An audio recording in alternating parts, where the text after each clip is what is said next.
that? That's terrific. Hello and welcome to Penguin Live, where we bring you the absolute best magic in the entire world directly to you wherever you happen to be. I'm your host, Dan Harlan. Thank you so much for supporting Live Magic. Now, we have with us a full-time professional comedy magician who seamlessly blends his great comedy together with his mind-boggling magic. And he has worked in just about every possible venue that you can think of. As a matter of fact, he's brought with him material to teach you from various venues, and he's going to tell you why they're great, why they work in those particular situations, that kind of stuff. Now, like I said, he's performed everywhere in the United States, all of the 50 states. He's performed in over 20 foreign countries as well. You might have seen him on television, on HBO or on Showtime or one of his other television appearances, or you've caught him live at one of the comedy clubs all across this great nation of ours. So it is my great pleasure to welcome here to Penguin Live, Mr. Rich Marotta. Oh, thank you. Thank you, Rich. How are you?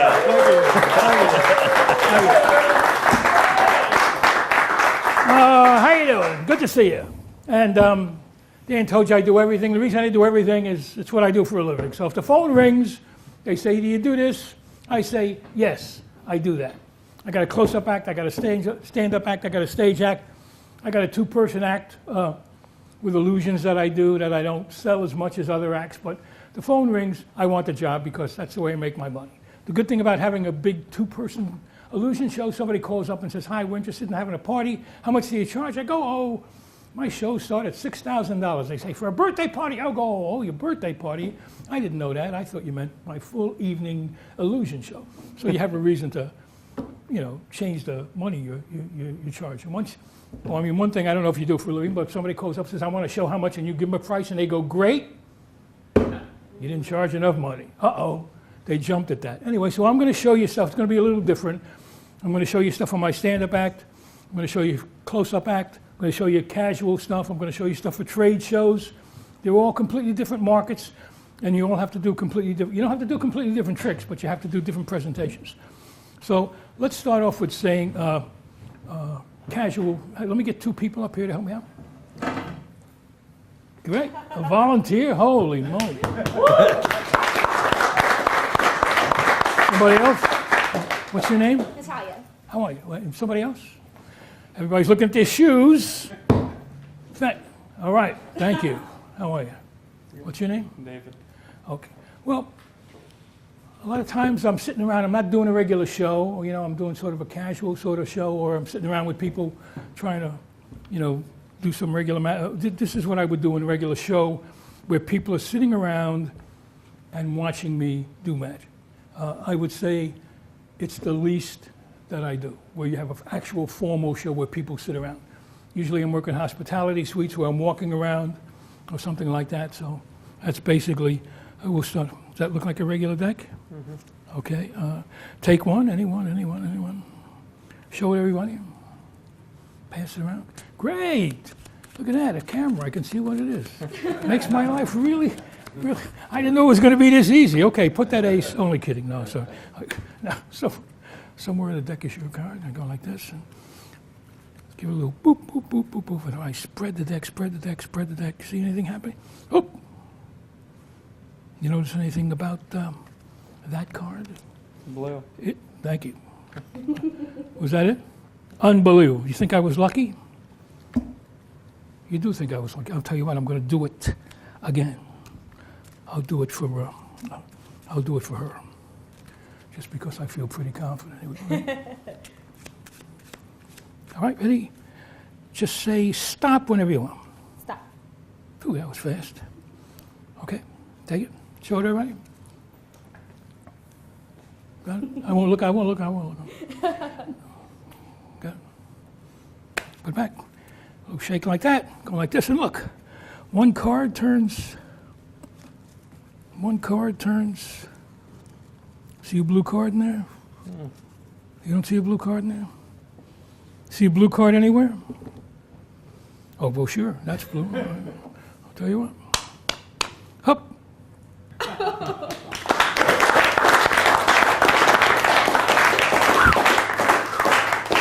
Oh, that was close. I almost messed that one up. But I'll tell you what. I'm going to do it really great this time. We'll make it even better. Here. We're gonna have, whatever you want, say stop. Stop. Right there. That's going to be your card. Take the pen. Write your name on it. Okay. There we go. Now look at, there it is. There's your card. In the deck. Give a look. Boop, boop, boop, boop, boop, boop, boop, boop. Does it look like it's doing anything? No, it doesn't. No, seriously, look. If we go through the deck, there's one card's turned blue, and look, Again. got your signature. Thank you. Get rid of that. Okay. You guys shuffle? No? I just want, well, you're convinced it's a regular old deck. Here. Anytime you want. Stop. Show it everybody. I'm not looking. I didn't know it was going to be so easy, but I didn't look. You didn't see me looking there, did you? No. Okay. Somewhere in the deck is your card. Don't know where it is, what it is. Don't say a thing. Just let me know if it's in my hand. Queen of clubs, 6 of spades, 6 of diamonds. One of these your card? No. It's got to be in here somewhere. 4 hearts, Yep. Ace of diamonds. One of these? Yes. Put your hand over the cards. Did everybody see them? Did you see them? All right. Let me show you these again. That is the 6 of clubs, 6 of diamonds, 6 of spades, Queen of clubs. Here's what's going to happen. Whichever one of those 4 cards you picked, it's going to fly out of your hand in between these 4 cards. No, you think I'm kidding? Boop. Holy moly, look, there's a card there. Check it out. Still there? Hop. That's why we call this stuff magic. Very good. You see it there? No, I told you it's right over here.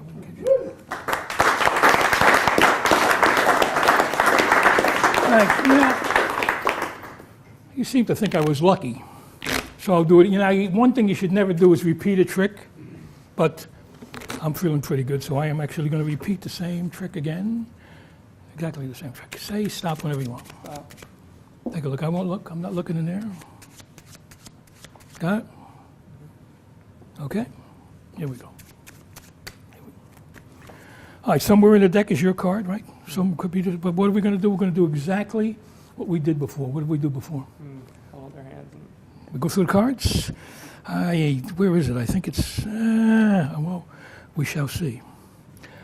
2 of spades, 8 of spades, Queen of clubs, Ace of clubs. One of these? No. 2 of clubs, 2 of hearts, 10 of clubs, 10 of diamonds. One of these? One hand here, one hand here. Here we go. Poop. Did you pick a black card? You didn't? Okay, that's all right. Did you pick a heart? No, okay, it's all right. Did you pick a picture card? No. That's all right, I hit your hand, 3 times? Each time I hit it, I took out the wrong card. 3 cards hit, it means there's only 1 card under your hand. It must be your card. Turn it over. Show them the only cards you have in your hand. Okay, thank you. And now, let me see. Can I borrow a ring? You have a ring? You do? Perfect. Check that ring out. Make sure it doesn't come apart. Rope, check out the rope. Make sure the rope doesn't come apart. No holes. Here we go. Here's the idea. Very simple. The idea is to get the ring to go on to the middle of the rope. You with me? Without putting it on the end. 1, 2. I'm not giving this one away, so I'm gonna cover it up. See, I once saw a magician do this exact same trick uncovered, and now the trick is in my act. So that's why I'm. So keep your eye on the ends of the rope. You with me? As long as neither end goes underneath the rope, you know that I'm not cheating, and I haven't put it on one of the ends. Whoa, whoa. How's that look? Pretty good? Good. This way the secret will stay with me. Here we go. Where's... Oh.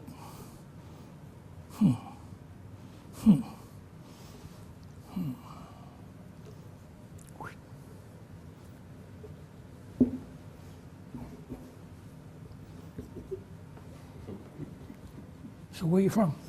I'm from That didn't work. No, did you see? You didn't see the end go under, did you? No, didn't go under. But even though, look, I know you don't believe it, but boom, it's on there. Is it on there? It's on there. Hold that end. Hold this end. Let me have a little slack. Try it again. There. Here we go. Ooh, that's two. Okay. I'm going to keep doing it till this guy uncrosses his hands over there.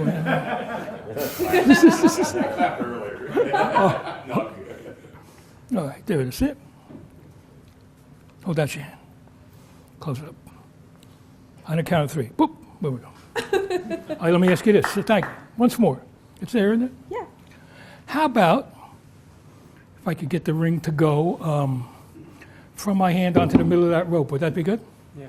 Can't do that, but I'll tell you what I'll do. That's a tough one, but I'll get the ring to go from my hand into that box. Tell me, does that look like your ring? Gross. Looks like a real finger, doesn't it? Yes. Feel it. Feels like a real finger. Ah! Can't believe I fooled you with this trick. There we go. Take that. Thank you. You know, the thing is, you don't really even need a ring to do this trick, and that's what's great about it, because sometimes I work places, people don't have rings. I can get the rope to go right through my finger like that. I'll have you help me out here. Hold the ends. I'll keep my fingers here just like this, so it can't come off the end. Pull it right through my finger. Boing. There it goes. Are you amazed? Well, all right, you know what? Since you're great, I'll tell you how it works. It's actually the rope is gimmicked. The rope actually opens and closes right there. Hup. See?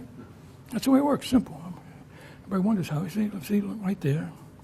Hup. Opens and closes right there. That's it. But most people jump at that rope and look at it and think that it is. Did you ever do this? Let me see if I can get a rope and get a bow in it like that, and then pull one end to the other and pull it. Get a little knot there. Here, hold that end. Hold that end. Pull. Yes, a knot right there.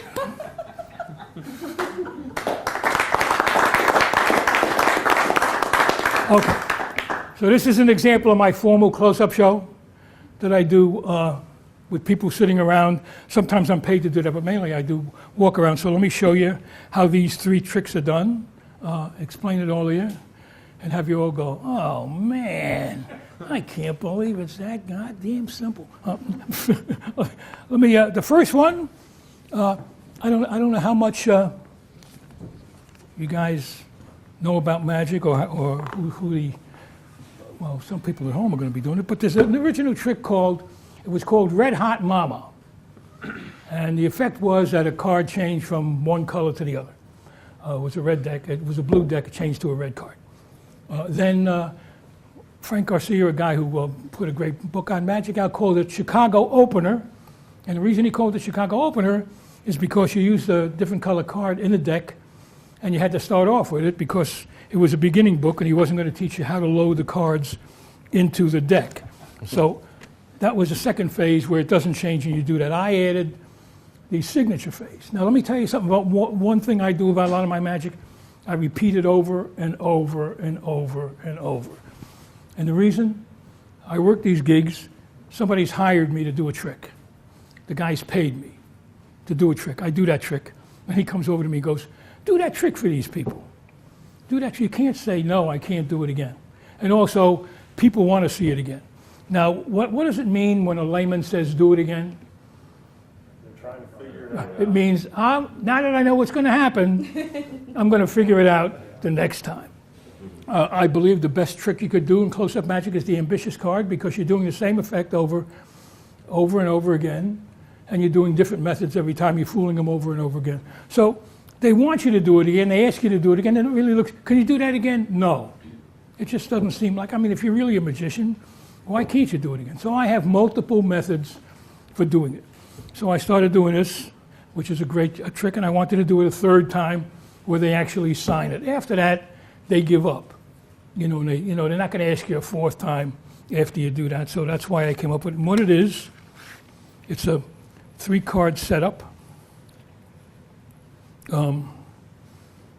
However, this should be, these cards are for a blue deck.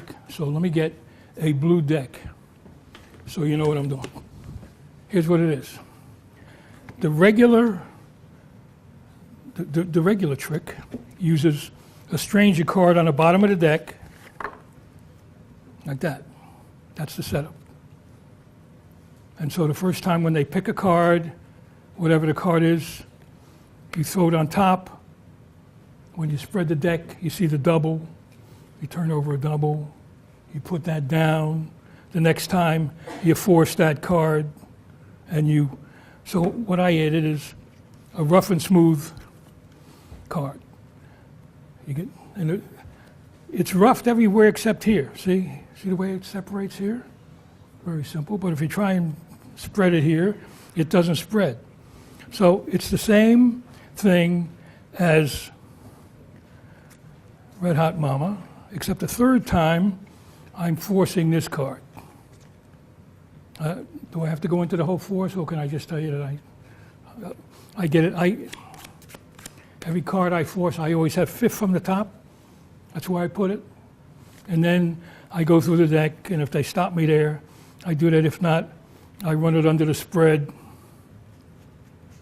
and wind up forcing it. But the good thing about the turnover when they sign it, 1, 2, 3, 4, here's the 5th, is that the act of turning it over looks really good. So I go here, say, stop. Now this is the card, right? But you wouldn't, it goes underneath the spread. Now when you say stop, I say this one, the act of turning it over, see, makes it look like, it's just a good, turning it over, looks like, makes it look really fair. And so that's it. It's a double card. You turn it over, still looks good. And if I spread here, you wouldn't see anything, but if I spread here, it automatically separates. And it's an easy way to change that third card. See?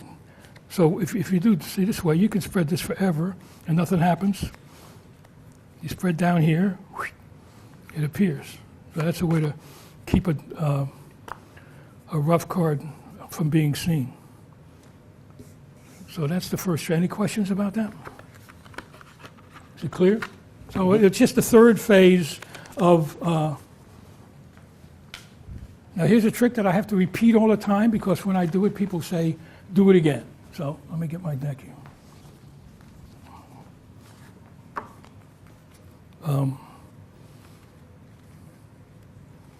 Okay. So you say stop. Stop. Takes a card. Now, what I do? It's just a matter of controlling cards and making it look like you're mixing them all the time. It's that simple. So when she's showing the card, I in-jog a card. I'll in-jog it more so you can see it and shuffle 6. 1, 2, 3, 4, 5, 6. Drop it back. Shuffle off. Cut at the break. Let's do it again. Put the card in the opposite way so I can show everybody where it is. You take a card, I in-jog. 1, 2, 3, 4, 5, 6. Put it face up. So that would be the card. Shuffle, shuffle. Now I say your card's somewhere and I just do a slip cut, which means I'm taking one card off the top, make it look like I'm doing something. I take off 4 cards. 1, 2, 3, 4. That's not it. I say it's got to be somewhere. I take off another card. Now the second card is going to be their card. I say this one, this one, this one, or this one. They say it's one of those. But it's not there. It's back on the bottom of the deck. And the reason, it's a great move. It's called the Biddle move, named after Elmer Biddle. And what's great about it is you're doing the move when you're ostensibly doing something else. You should, like if you're going to palm a card and all you're doing is palming a card, you're going to get caught. But if you're doing another move, so in the process of showing you these cards, I'm switching the card in and the card out. And that's why it's a really good move. Now, let's say the card is the Joker. So here's what I do. I take this card. The next card is the selected card. I keep a break. And when I come over to get the 7, I leave that card on the bottom of the deck. It's very simple to do. Here, is this it? And this is here. I come over, I leave it on the bottom of the deck. Why don't you see me leaving it on the bottom of the deck? Because it's covered by the 7. You think there's no reason not to think that there's 4 cards there.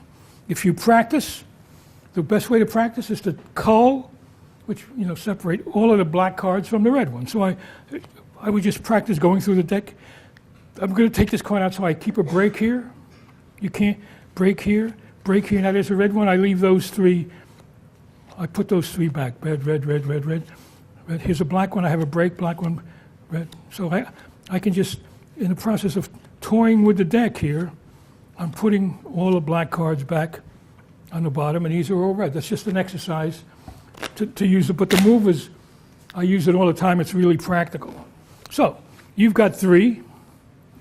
You think you have 4. These are the 4 wrong cards. Now, I'm going to palm a card. And everybody, the reason people screw up palming, they don't do it at the right time. Somebody once asked Max Malini, Max, what do you do if you're going to palm a card and somebody's watching? He goes, I wait. He goes, how long? He goes, a week. So the point is, you don't do it when they're looking. So first of all, there's no reason to think I'm palming a card because you think the card's already there. So the heat isn't on you. Also, you think it's there, I say, is it there? I look at you, I palm a card. You could actually, if you wanted to, push this card off the deck, and just put it in your hand as you turn over because all the attention is here. I mean, I have a good palm, but you don't have to have that great of a palm to do it. And now I'm going to add the card here. One thing about palming, the less time you keep it in your hand, the less likely you're going to get caught holding it. So that's it. I've got it. Is that it? And I pick these up. It's very simple. This card is coalescing with these other cards. I'm just picking it up. Can't beat that. Very simple. Now, I'm going to show you these 4, but I'm going to get this one in position to show. I go like this. I bend, I buckle here, and this card goes above it, above the selected. This one goes on the bottom. This one goes on the bottom. The last one goes on the top, and it places the selected card in between these 4 cards. Pretty simple. Now I say it's going to fly out of your hand in between these 4.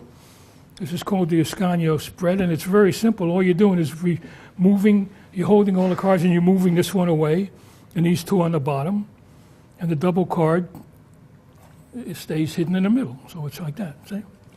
Your card's going to wind up in between these 4 cards. It's here. And when I shake, I just separate the cards. Now, if I said, look, there's your card, it's not a good climax because no matter what, even though it's here, people are going to think it might be here. You have to show it's gone first. It's just, and there it is. It looks good, but they're going to go, wait, is it there? You have an anticlimax. So I go like this. It's going to happen, boop. Is it there? You turn them over, it's not there. Now, they know it's there. You show it's there. You get your applause, all right? That's phase 1. Now, of course, they want to see this again. And the thing I like about this trick is the fact that you do it again helps you fool them. And it has to look the same, but it's a little different. You say stop. You take a card, same thing. 1, 2, 3, 4, 5, 6, like I did before. And then, all right, that card is the Queen of Hearts. Shuffle it up, got the deck. Same thing as we did before. So far, it's exactly the same. Cards in exactly the same position. Why? Because I have less to remember. So now, I say, somewhere in the deck is your card. And as I do that, I separate 3 cards, right? And I turn these on top and these on top.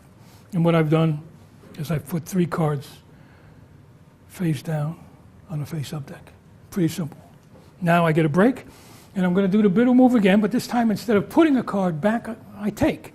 So I have a break here. How's that look? Pretty good? Yeah, it does, doesn't it? How's that look?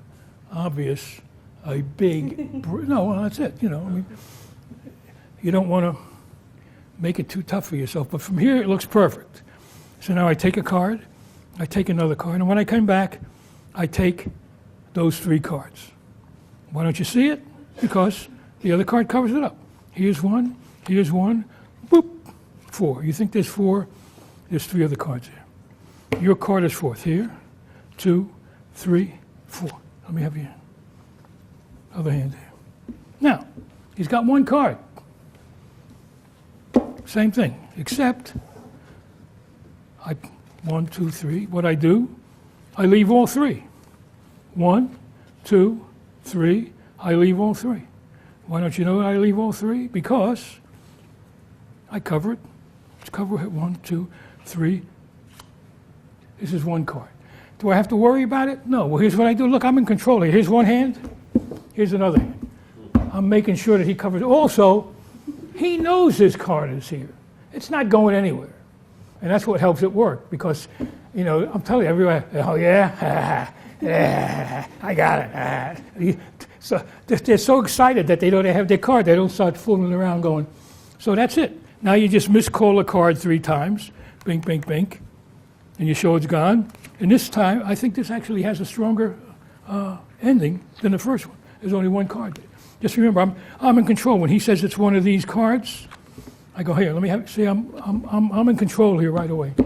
And he's not going to, you know, people get nervous about that, but you wanted to keep a tight grip on that card because you didn't want me to get it, and that's what fooled you. All right. Any questions about that? I call that repeat escape. All right.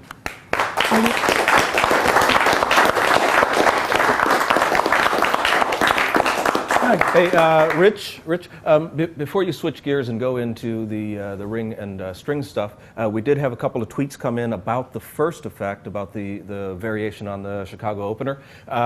First of all, do you have a recommendation for the roughing fluid? Do you rough your own with anything in particular? You know, that's a good question. And if you go to a hobby store and you get a clear spray, dulling spray for models, I would use that. I wouldn't. You don't have to buy roughing fluid in a magic shop. All a magic shop does is take off that label and put on another label and charge you twice as much. So go to a hardware store, a hobby store, and get just say I want a clear dull spray for my models, and that's it. Mm-hmm. Another one. The other question is about whether you would go into full detail on the setup of the Chicago opener. I think mainly I'd be curious to know how you're dealing with that double card throughout the whole routine. I think I should have explained that better. Okay. Let me see. Where did I put it? Is this it? No, I don't remember where I put them. Probably. Did I put them in my pocket? What deck? Oh, did I use the blue? No, I used the red deck, right? Okay, you know what? Since I don't have it, I'll just explain it in another way with duplicate cards. Let me get a. If I have a 5 of hearts in here, or a jack of clubs, or 5 of spades, I hope. Okay. I should go over the setup better. All right. So what you have. Oh, here's one. This is my, is this it? Oh, got it. All right, good. I always rough the joker. That way, I find it later in the deck. So the blue card is the other blue card. Here's the setup.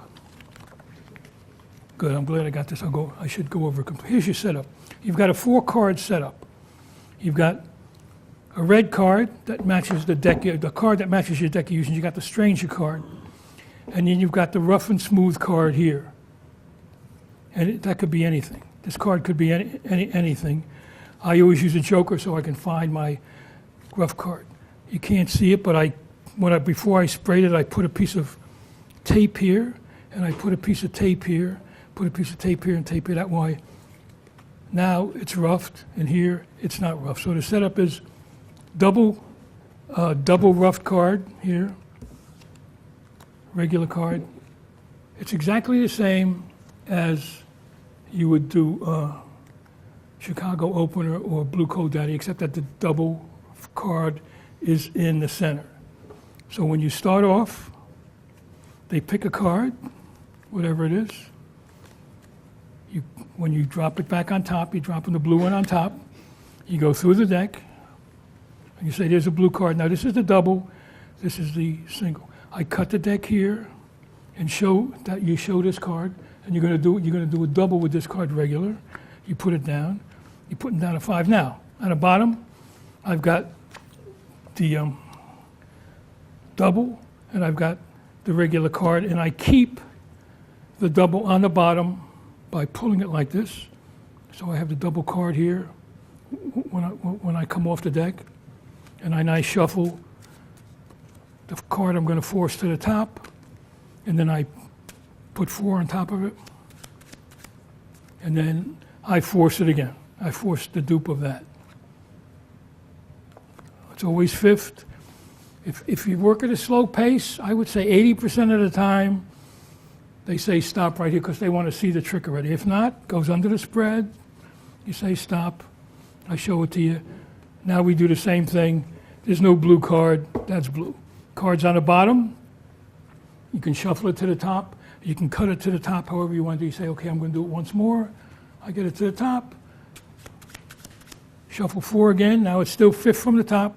I do it the same way all the time because I don't want to have a lot of time, remembering one thing here. So I come here. Here's the double card. Yeah? But you wouldn't know. You just push it. No, because it's rough, you can push it off. Goes under the spread.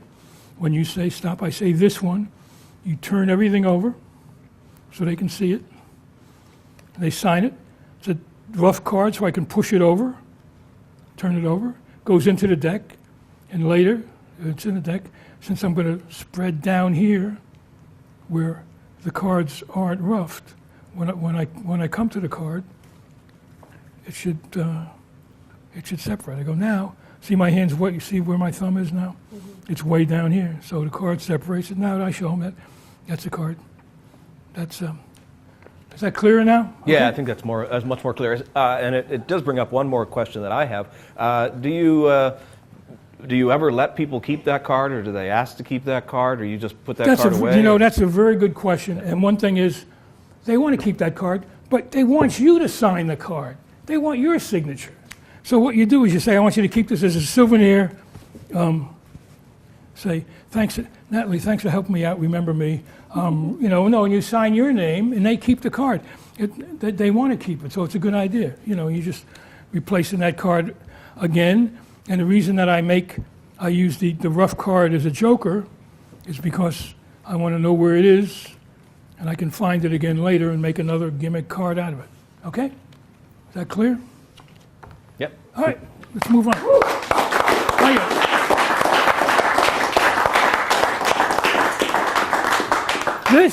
I like this trick because it has 8 endings. And I think you should keep going as long as you can. One thing. Just keep going. Some of it's from old magic books that you can read.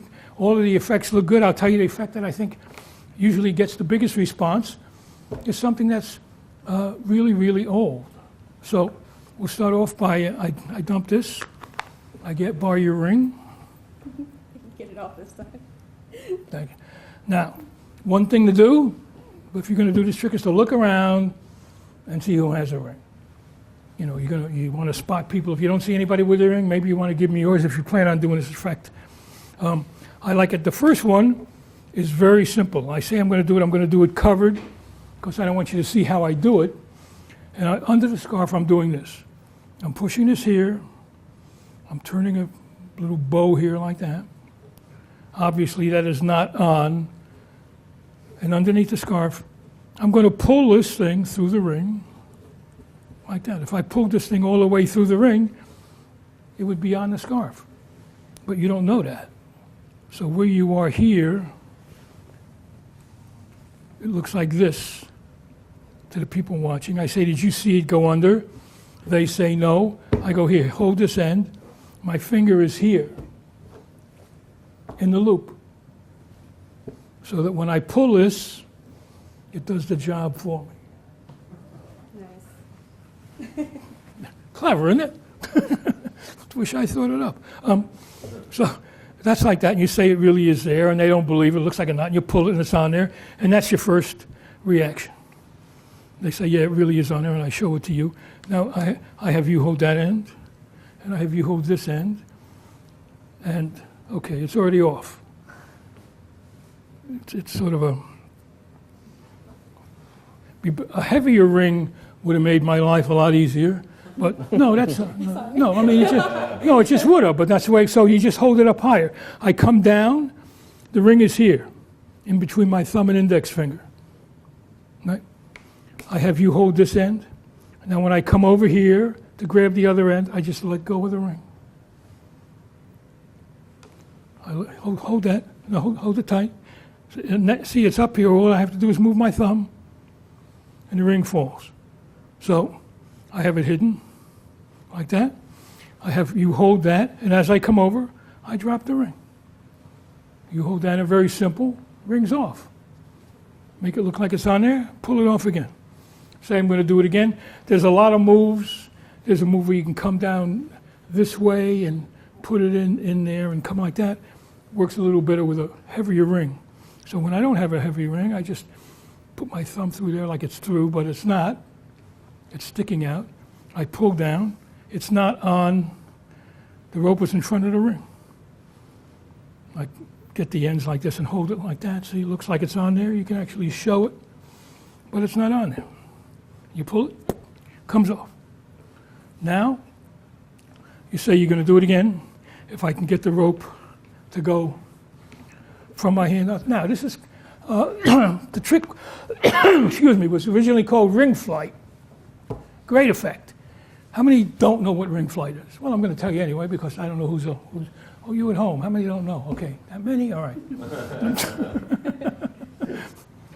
It's a reel, like a little fishing reel, a hook. You got it in your pocket, and you've got the other end here, and you borrow the ring, and you say, watch, and you close your hand, and bing! You open up your hand, it's gone, you reach in your pocket here, you shake it out, and the little ring is on the key fob, and you show it. Great trick. The only trouble is, it's a mechanical trick, and one day, it's not going to work. I was working in a restaurant. When I was first starting, I worked my way across the country. I'd go into a bar and I'd say, hey, I'll just work here for tips, whatever. But one thing I would do with the waitress, I would pick a friendly waitress out and I would give her 4 $5 bills. And I would say, during the night, if you see me at a table more than 4 or 5 minutes, come over and say, give me a 5 and say, that was from the other table. And keep one for yourself. So I was actually paying her $5 a night to let people know that they were supposed to tip me. And then I would get those $5, and then, we might do it 6 or 7 times a night.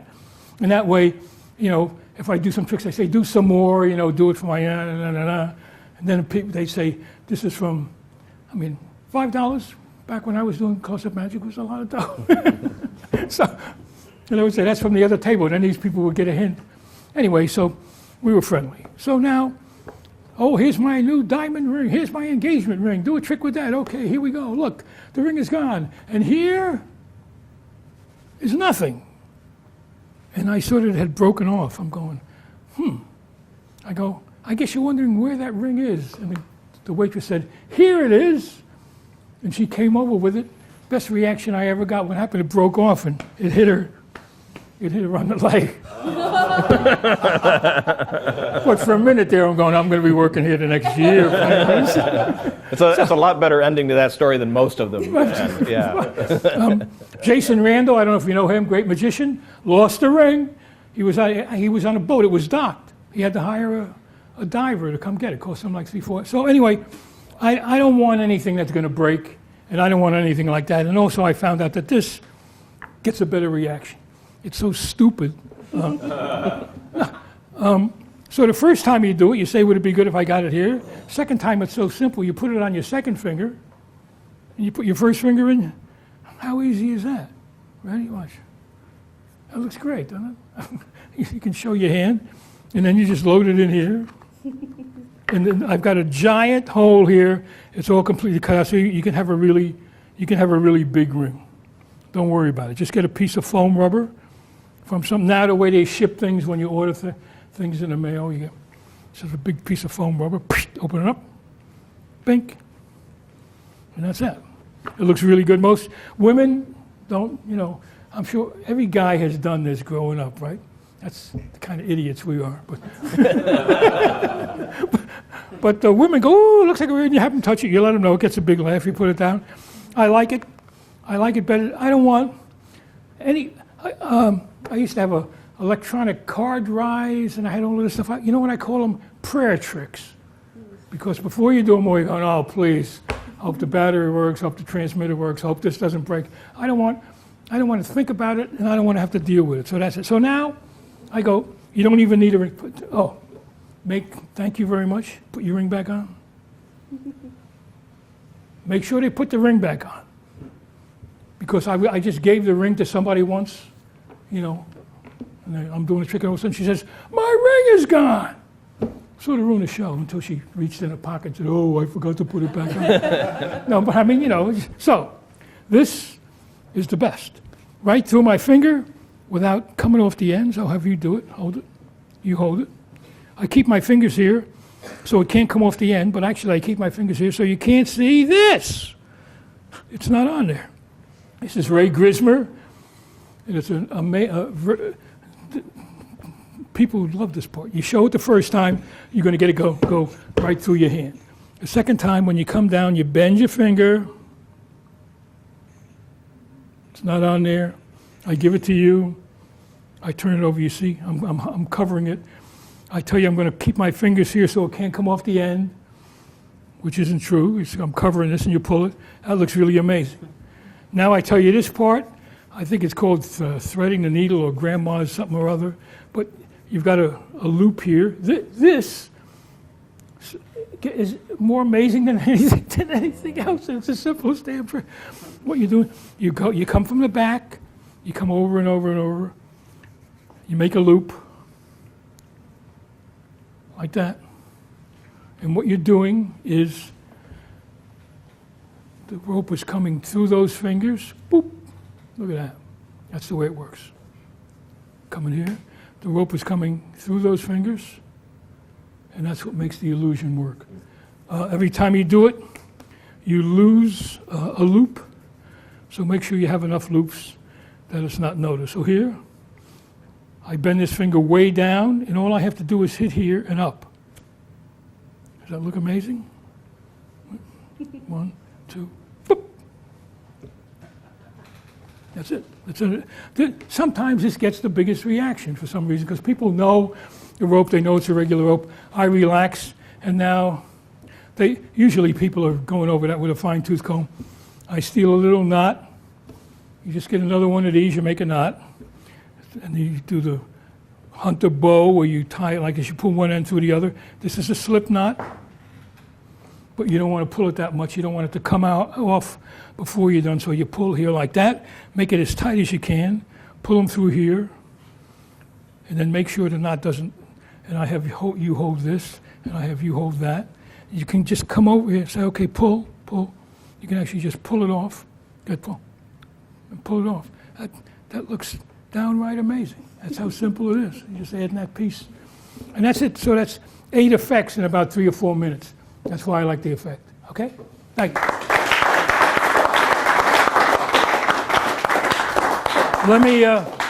I'll get rid of this. Now, before we get rid of that, sorry. We did have somebody who tweeted in, and they were a little unclear with the first ring knotting thing, and I think maybe it was because we had a black background here. I know, and that's a black yeah, string. that is, so if you could show them how you tie that on that's there. a great.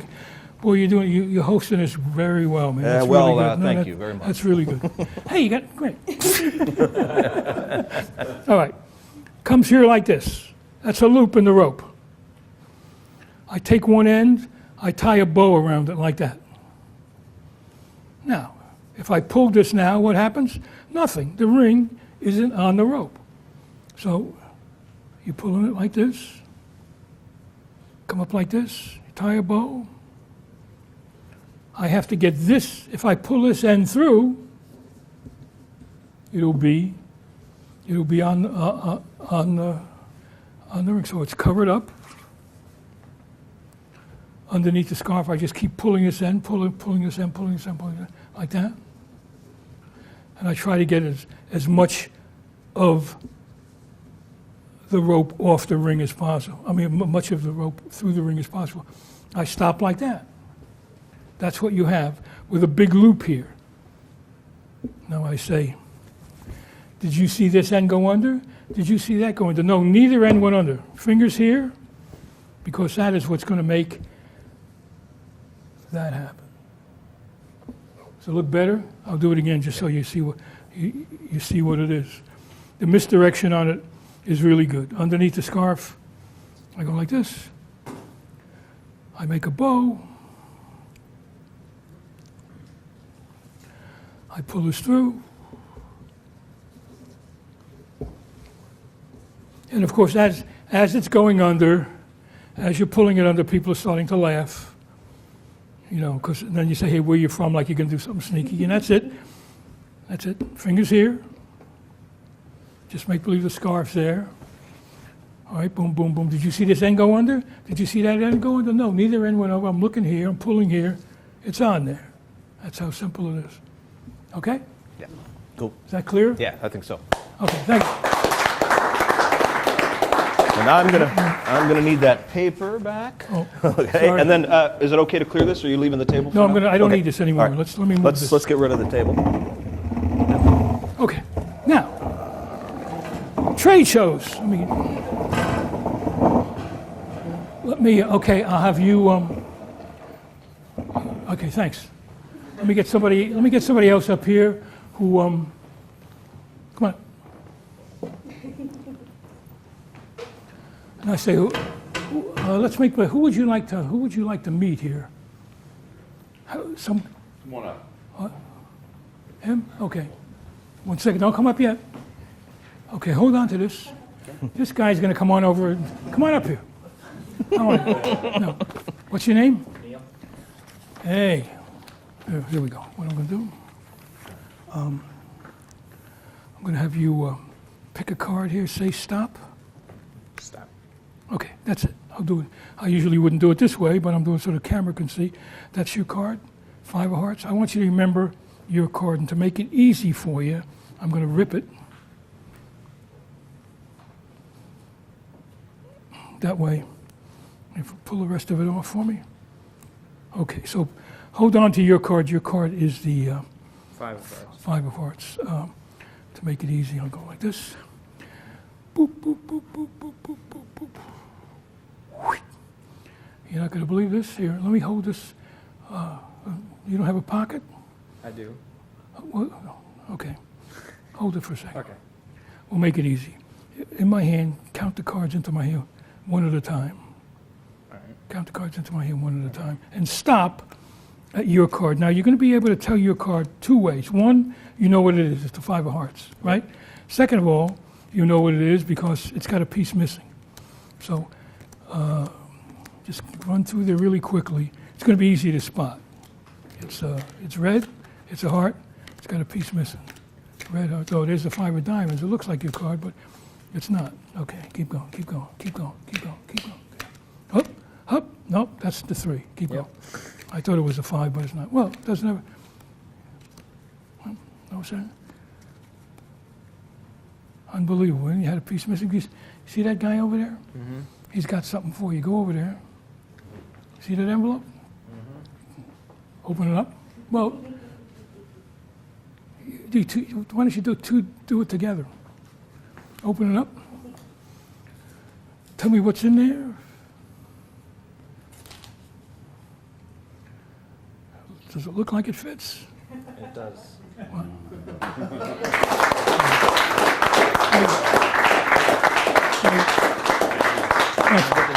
Yeah. Let me. What? No, you can keep it for a second. All right. You know, people talk about, the ways you make money. Oh, you do trade shows. You do this, you that. Trade shows are a really great way to make money. But most people don't know how to sell it. One thing you always hear, sell a sizzle, but not the steak. to sell the benefits but not the features. I'm thinking about having you for my party. What do? Oh, I do the ambitious card. Oh, I produce silks. Oh, I produce a rabbit. Oh, I read people's minds. Nobody cares. What are you going to do? I'm going to entertain your audience. They're going to be really happy, and they're going to say you're the best hostess they've ever had in their life. That's what you sell them. That's why they hire you. Trade shows. What do they want?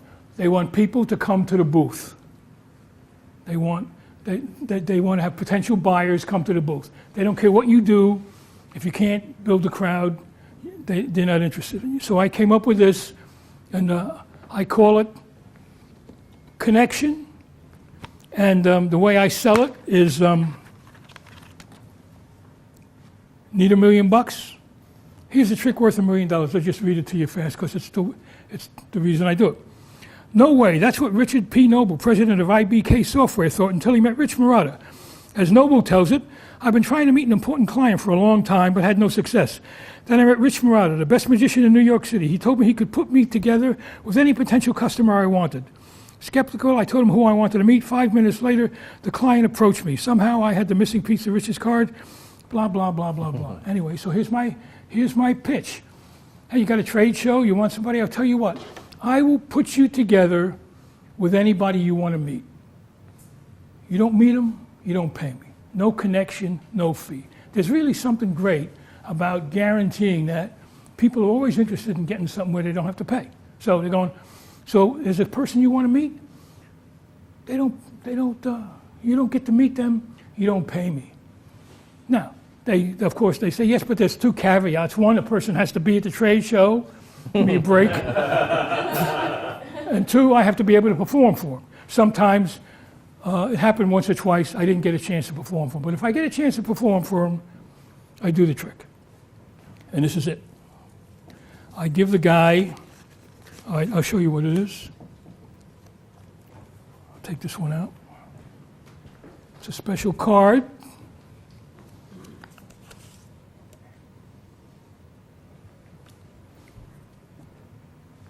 Double face card, regular card glued to it with a piece missing. And this piece fits here. Now you don't have to use it.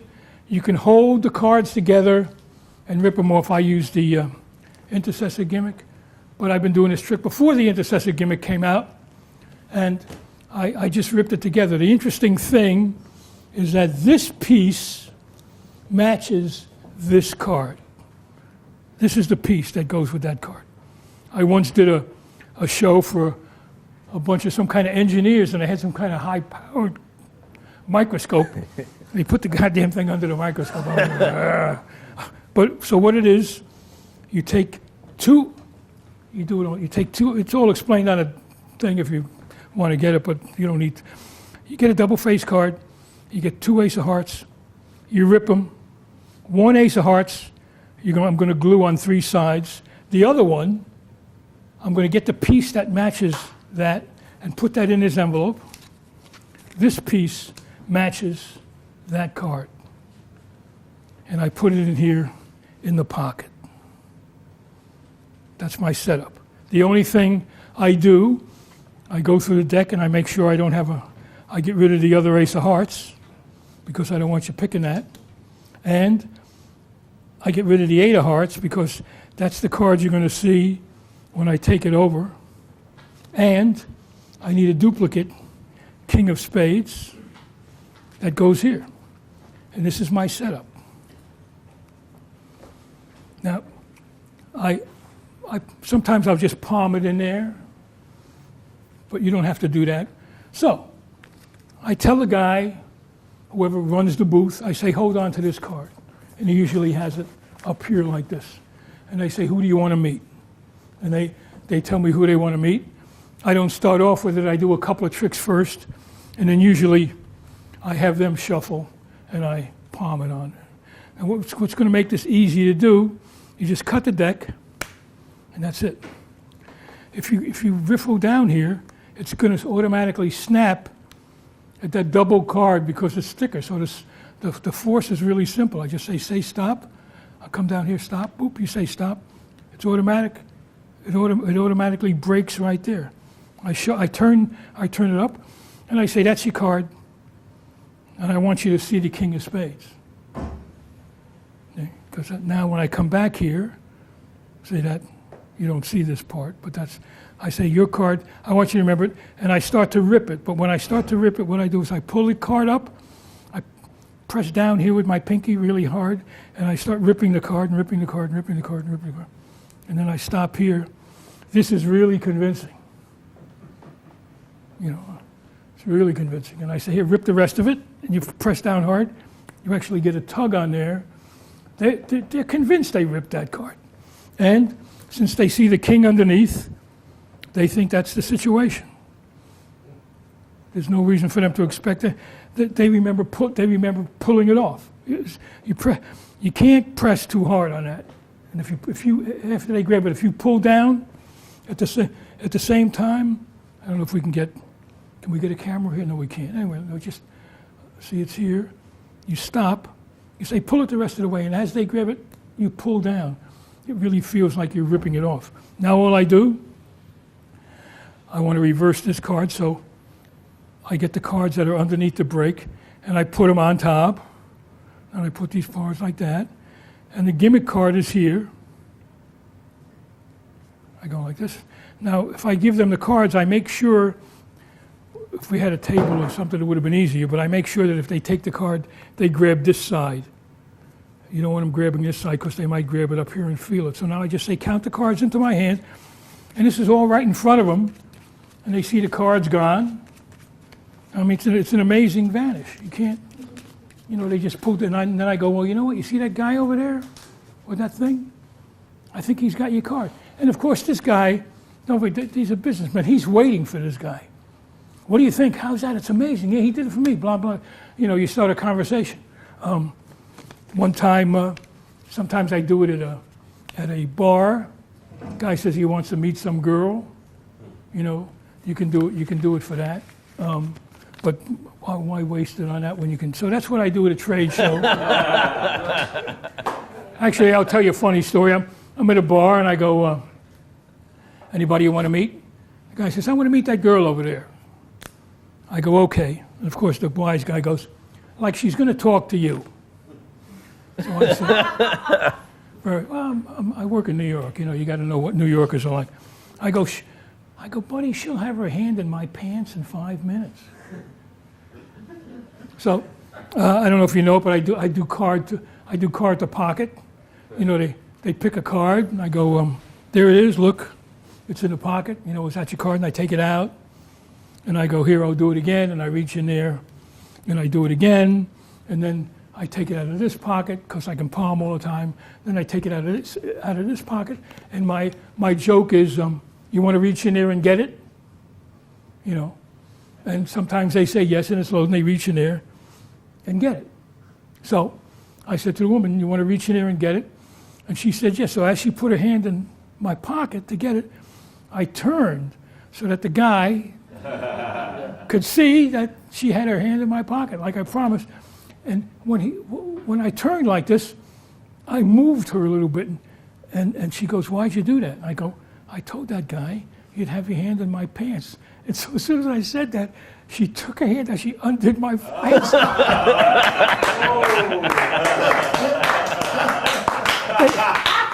They had to carry that guy out of there. But that's what happens when you work for New Yorkers. Now, they're a tough crowd. So that's called connection. It really does. Don't forget, the main thing is if you're going to be selling your product, you got to have people that want to buy your product, and you got to sell them something that they want. All right, now what I'm going to do, I want to do my walk around stuff. So I'm going to need 4 people up here, and I'm going to show you what I do when I start off. You can. It's all right. I'm just emptying my pockets here, and okay. So. You gonna need that chair at all? What? The chair there? Do you need it? I don't need it. I'm gonna get it out of the way. When I do walk around magic, I have my sleeves rolled up. I think it's very important because it just saves a lot of time. Also, now, I mean, it looks a little better than this, but here's the thing. You're hired, and this is what I do this more than anything else. I mean, I've got a weekly stand-up show that I do. I got a club, and I have a couple of other magicians perform every week. I do that every week. I do regular shows. I do bar mitzvahs. But what I mainly do in New York, every day in New York, there's a cocktail party. There's a hospitality suite. They're flying people in for a conference. They're having a meeting. If you want to try and do that, you know, you can go to people. You're having a convention, you're having a conference. I help get people together. I call myself an icebreaker. It's not that original thing, but in New York, you got like people from all over the country coming together, and magic really brings them together. And the only way you really get better with magic is doing magic for regular people, not for your magic friends. You know, you've got to crash and burn, you know, and do stuff that you think is the greatest, and people like three fly. You know what three fly is? You know what how I'd rate that for laymen? 1. Oh, that's nice. They don't care. Magicians love it. They think it's great. But from doing it, I know that, yeah, okay, you can, you know. So you got to work for regular people. And if you just go around saying, you know, let me do this, let me do that. Everybody's had this, some kind of meeting here all the time that you should be paid to do an hour. Sometimes you do an hour close-up, then they go in for dinner, or they're having a conference and they want to relax beforehand, or they do this and that. But anyway, they're walking around. You have different conditions. They have a drink in one hand, they have food in the other, or they have something else going on. So you have different conditions. So let me get you two, and you two, come on up, like you two.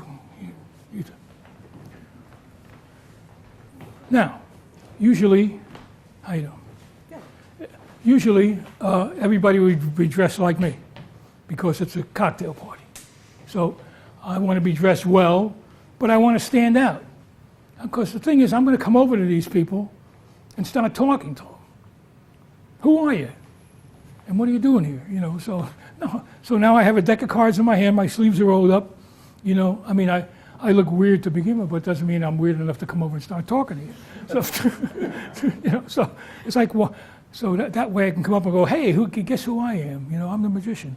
Can I do some stuff for you? So here you go. Touch a card, anyone you want, anyone. All right, you're going to touch that one? All right, that's it. Take a look at it. Can you see it? You got it? There it is. There's your card. Look, goes in the deck. Somewhere in the deck is your card. I don't know where it is. I don't know what it is. Now, usually, I don't give these terms away. But since I like you, I'm going to tell you this is what we call in the magic business big fan. Oh, baby.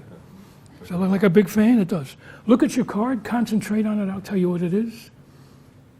Look at it. Concentrate. Having trouble? Make it a little easier for you. Here you go. Look at your card. Concentrate on it. I'll tell you what it is. Is that it? That 1,000 so far? Okay, your turn. Touch one. There's one. Okay, that's it. Can you all see it?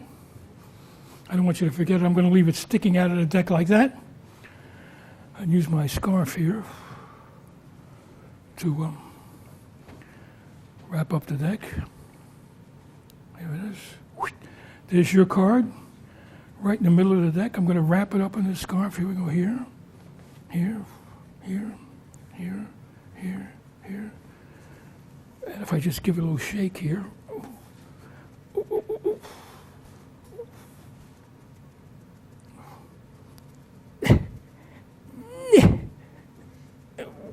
Okay, here it comes, here it comes, here it comes, here it comes. One card comes through. 6 hours. There you go.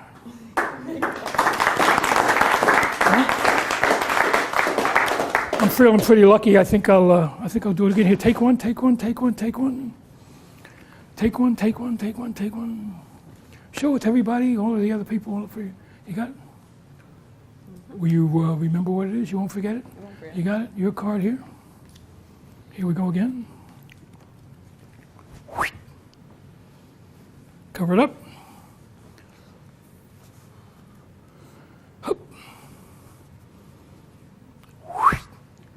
Oh. Hey, those acting lessons are paying off, aren't they, folks? One card happens to rise up. Is that your card? Is it your card? Aha, very good. What was your card? Two of spades. The three of spades. Two of spades. Two of spades.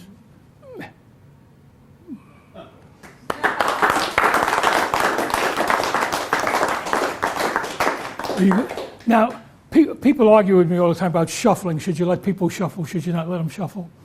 And I say, I have to let people shuffle because most of the time they want to shuffle. But I would say, don't shuffle because they'll just drop it. They say they can shuffle, but they can't shuffle. One more before we go. Just name anyone as I go through. King of spades. The king of spades, okay.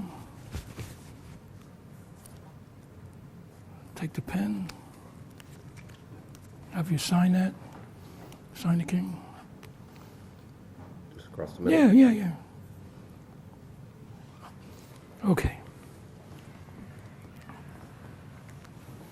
That's your card. King of spades. Make it easy for you to remember. I'm just going to fold it like this. Fold it like that. Hold out your hand. Hold it. Oh, you got it? You got one? I'll take one. Well, that's good. You got the king of spades. I'll take the king of clubs. Right, that'll be my card. Go like this. Open up your card. Now you should have the king of clubs, I think. And I got your card with your signature on it. Thank you. Okay. Thank you. All right, let me explain this stuff now. You can. All right, this is what you're doing. People are coming up here. They didn't really have to take a card. He looked at a card. He looked at a card. This person picked a card. This person picked. They're going to be busy. The main thing to remember: everybody got into the act. That's one thing. If you have 4 people helping you out, you want 4 people you're doing the trick for. You don't want to leave anybody out. And if you can help it, you don't want them to always be holding. This person had both hands busy, so I did.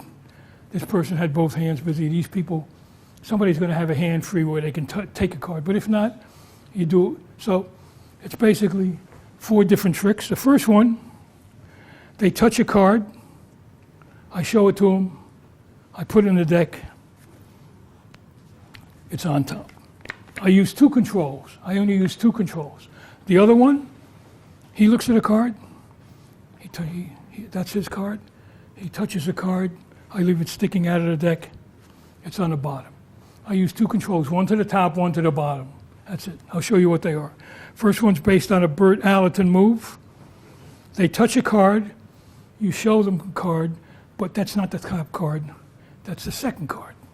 I'll show you what it looks like from my point of view. Here it is. Touch a card. This one, okay, take a look at it. This is all based on Hofzinger's card magic. You're changing the relative position of those 2 cards. That's what's great about it. So they touch this card. In the process of showing it to them, you're pulling it back and showing them the other card. So they think they're seeing this card. They're seeing the second card. Another good thing about this move, you can do it can be angly. If you're worried about somebody here, you can just say, take a look at it. I'm doing the same thing, but now I don't have to worry about somebody seeing this from the back. But most of the time, it's close enough. I show it to them. They think that's their card. It actually goes, so this card's here, this card's here, the card's on the top of the deck. Very simple control. Looks really good. Now you're just doing a Pharaoh shuffle, and all you have to do is get the top portion into the bottom portion. Now I'm going to make a big fan. Hold it over here, as far over as possible. Have your thumb meet where the 2 things meet, and just spread the cards out and make a big fan. That's it. It's a lot easier than it seems. This is way over here, cocked way over here. And my thumb comes in exactly where they join, and I turn, and this is where I end up. Giant fan, big fan. And I show you the fan. But when I lift up the fan, I go like that. How easy is that? Very simple. So remember, the card's on the top of the deck. I'll tell you why. So card's on the top of the deck. And now it's here. Here's the selected card. I make a big fan. Right? My thumb winds up here. I say, look at that. big fan. And as I lift it up to show them, I go like that. Trick's over. Now, do you see your card? I'm back here, I can even raise it up a little bit more. And so what I want the reaction. I want everybody to see the card. So I say, do you see your card? Sometimes they say yes because they're embarrassed. Another person will say no. Say, I'll make it easy for you. And you come here and you push forward so that you've got all the cards. My hand is in front of it, so boom, you get a really startling revelation at the end. I like to start off with this because they don't have to pick a card, they don't really have to do anything.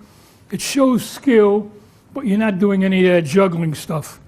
The people are impressed that you can do this, so you're letting them know that you have some skill without, doing all of those fancy shuffles and stuff that I personally don't like. So you're here, look at that, big fan. You show it to them. Trick's over. Come forward. So once your thumb is here, your hand is here, boom. That gets a great reaction. That's my first effect. All right. Now, I'm going to do it for the next guy. This guy does one. There you go. Take a look at that card. I leave it sticking out of the deck. It goes to the bottom. It's called convincing control. And then, so here's what you're doing. I show the card, and then the process, it's the same thing. You're changing the relative position of these two cards. That's what you're doing. In the process of pointing to the card, I rest my finger on it, so I have a little table. That way, I don't have to worry about the cards not aligning. You notice when I did this move, when I show it to you, I'm straddling the deck with my fingers so the cards stay in alignment. Same thing here with the other control. I'm here. I go like this. That way, they're together. And my thumb is over the second card. My fingers are over the first card. And this is what's going to happen. I'm just changing the positions of those cards. So they touch a card. This one, you show it. Say, remember that. That gets me in position with the finger. My thumb is over the second one. My finger's over the third. A good rule of thumb is to look at their nose, and as you come even with their nose, you change the position of the cards. And that's it. Card goes to the bottom. If you're working for fast company, you can show the card, do the same thing. Don't forget the card is here, and you can actually push it and put it second from the bottom if you wanted to. But you can put the card anywhere you want because you've controlled it. So the card is on the bottom. So here we go. Here's the trick. Ready? Got it? This card? Good. You like it? Don't forget it. I'm going to leave it sticking out of the deck. It's on the bottom. Now I show the scarf. I make sure I grab it in the middle. I come over and lift the deck up and cover so that I can put it on my hand to cover the deck. But I'm taking that card with me. The card's on the bottom of the deck. Make believe I have the scarf in my hand. I just buckle, very easy. I come over here.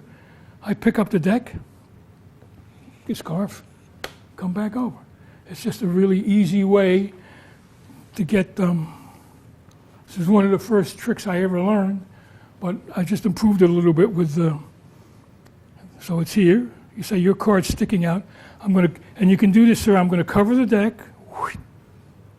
Cards out of the deck. Drop it on top. You move it forward. Now, get a scarf where you can tell about where the middle of the scarf is. So the card's sticking out. I push it and I move it forward. And I wrap the deck up. Now, since the card, you can turn that over. Look at that. That looks like it's really wrapped in there. And you just grab this. And of course, from the back, when you shake, the card comes down. No, this way. The card comes down. Don't let it fall out. Hold it, push it forward. You show it's here. You show the card. And now if you bring your thumb up here before you drop it, they can see that the deck is still wrapped in the scarf. So that's my second trick. And so far,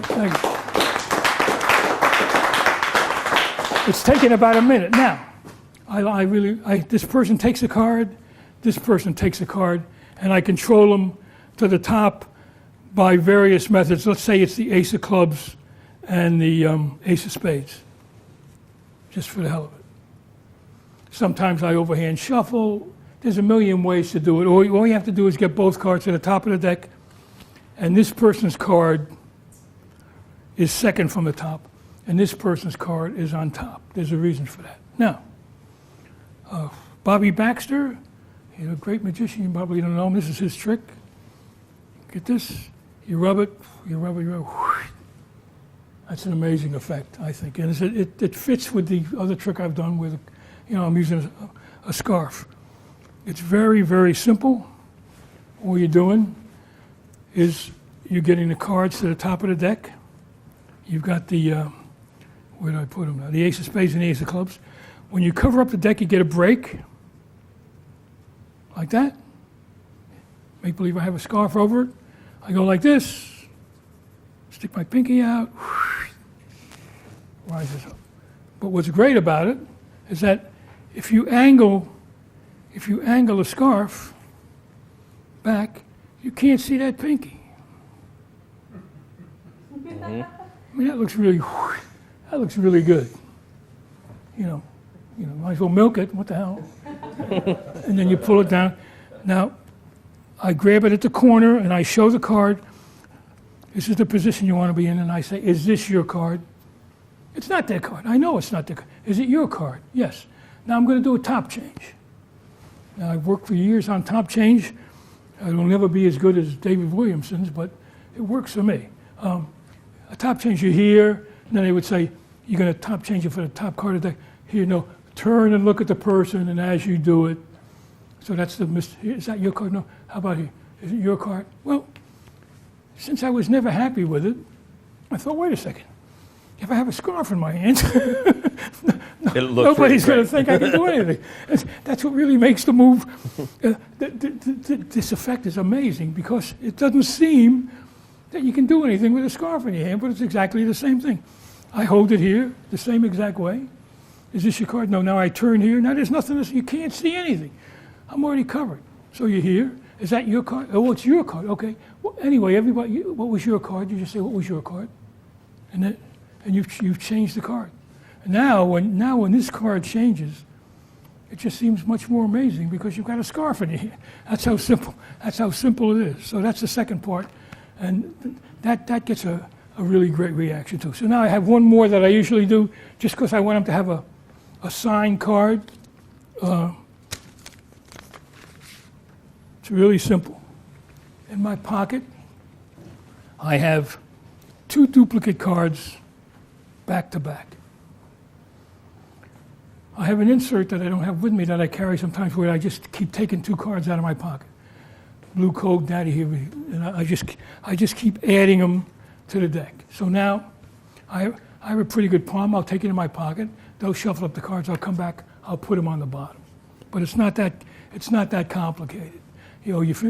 So what it is, you've got 2 duplicate cards back to back that I add to the face of the deck. And I have a bunch of them. So then I say thank you very much. And when I walk over to the next group of people, I take those cards out and I put them again. One thing you usually do when you work in hospitality suites, you're doing the same 5 or 6 tricks over and over. You just reset as you go into the next group of people.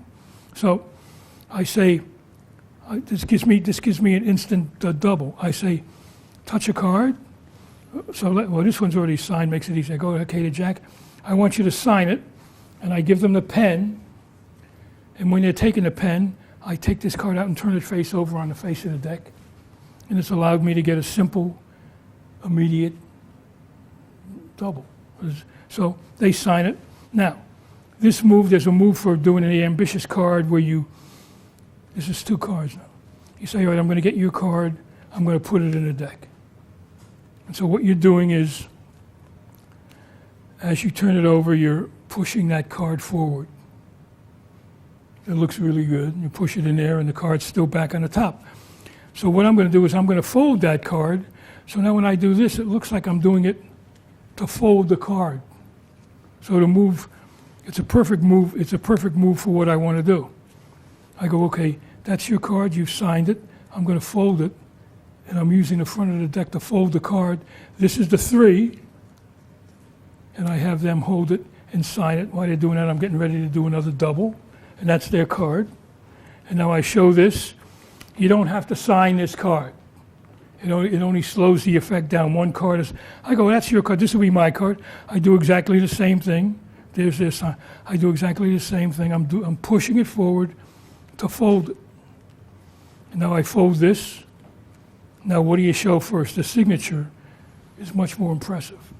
So they have this card. They think that's their card, signature card. They open up and go, no, now you have my 3, and look, I have your card. Simple. A simple sign transposition, that's it. You walk, you say thank you, you reach your pocket, you go to the next one. Any questions on this one? I think that's it. Yeah, it's great. All right. There was actually, Rich, I'm pretty sure that this question has to do with the very first control that you used. He's saying the Hofzinser move to get the car to the top again. I believe it was the Bert Allerton, Right. you know. Oh, use right. of Okay, that. now, Yeah. I said Hofzinger because they're all kind of based on that. Yeah. They're all based on that. That's where the original stuff was written of changing the positions of the cards. Okay. But Bert Allerton came up with this one. Somebody touches a card. You put your thumb on the top card. You put your fingers on the second card. And what you're going to do is you're going to pull your thumb back, and you're going to straighten your fingers. Do it again. Straighten your fingers, pushes that card, pull your thumb back. So that's the move. That's all you're doing. The reason it stays in alignment is because I've straddled the deck with my pinky and index finger. So that's that. Now, when I lift up, I push the second card out, and I pull the first card back. So I say, this card here, process of raising it up. I'll do the process of raising it up. That's it. It looks perfect. Here. Thumb on top, thumb on the first card, fingers on the second. Should be simple. Just think of it, the other control is the same way. I point it out. If you wouldn't mind, Rich, just doing the follow-through on that, on the first one, showing how you then deal off the, Okay. the All right. top card. Touch a card, this one here, okay. Take a look at it. You got it? That's your card. Look, I'm going to put it into the deck. So you just let it fall back. That's the card they're looking at. You show this one. After they've looked at it, you can just let it go and show this one. Or, if you want, you can just reverse what you've done and do that. But I sort of like to drop it back. That's your card. Remember your card. They think they're seeing the top card. Ready? Now I'm going to put your card into the deck. You're putting the second card in the deck. Let's do it face up. That's an easy way to follow it. Okay. Which card? This one here? Take a look at it. You got it? Okay, let me put it into the deck. Does that seem clearer? And yeah, pretty. And then you would finish after you insert it. Then you would cut the other one. Okay, right. Just, All right, so just all the way, because I think he was a little confused as to following the entire process. Okay.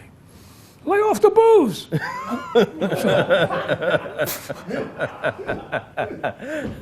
Okay. It's a good move. You know, that's the thing. All right. Okay. Touch your card. You got it? That's your card. Now look, I'm going to put it into the deck and into the deck. Your card is somewhere in the deck. I don't know where it is. I don't know what it is. Usually I don't give these terms away, but since I like you, I'll tell you this is what we call in the business big fan. The reason we call it a big fan, it looks like a big fan. Look at your card, concentrate on it. I'll tell you what it is. Can't see it? Let me make it just a little easier for you. Here you go. Okay? Mm-hmm. Yeah, cool. All right.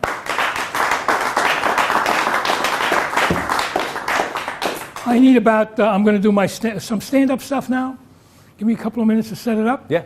All right. I'll do something. Does somebody here have a deck of cards with them? David, you do? Yeah. David, why don't you come on over here and have a seat with me? I'll show you something. And, you know, we'll just take a couple of minutes and do it. And then if we have some time, we'll explain it too. I'm involved in a really big project right now with Penguin. It's kind of secretive, but I've told a few people about it. I can only hint at what it's about. Basically, I'm taking some old books that everybody knows really, really well, and I'm performing and then teaching every single trick in all of the volumes of those books. And some of the tricks, I'm taking the original method and I'm updating it, and this is one of the kind of upgrades that I've made to an effect. If you'll shuffle those up for me, just make sure that they're really well mixed. That's your deck of cards? Yeah. Yeah?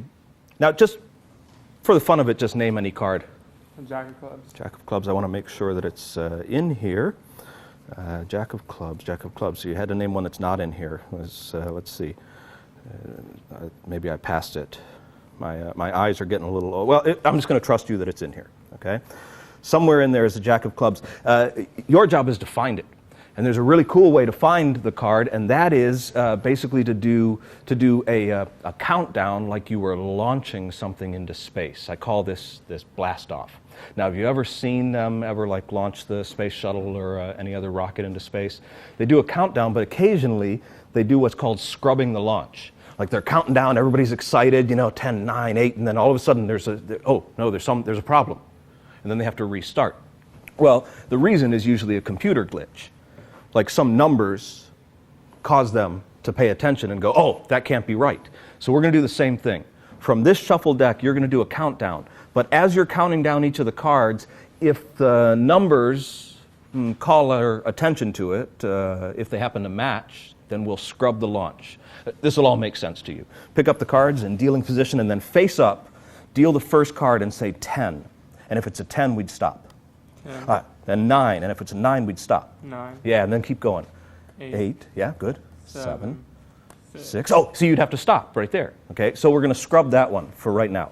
Okay, now try the same thing again. 10. 9. 8. 7. 6. 5. 4. 3. 2. 1. No, there's blast off. That's successful. So you deal another one. Blast off! Yes, fantastic. All right, so that's a successful launch. Try again. 10. 9. 8. 7. 6. 5. There's a problem. Scrub the launch. Okay? Scrub the launch. So we scrub that one. All right, that's fine. All right, try it again. 10. 9. 8. 7. 6. 5. 4. 3. 2. 1. And? Blast off. No, you got to deal a card for blast off. Yeah. Yes, successful. All right, fantastic. So 2 successful launches. Now, what was that card that you mentioned before? Jack of clubs. Jack of clubs, yeah. Here's the unsuccessful launches, a 6 and a 5. You can drop the rest of those on top of there.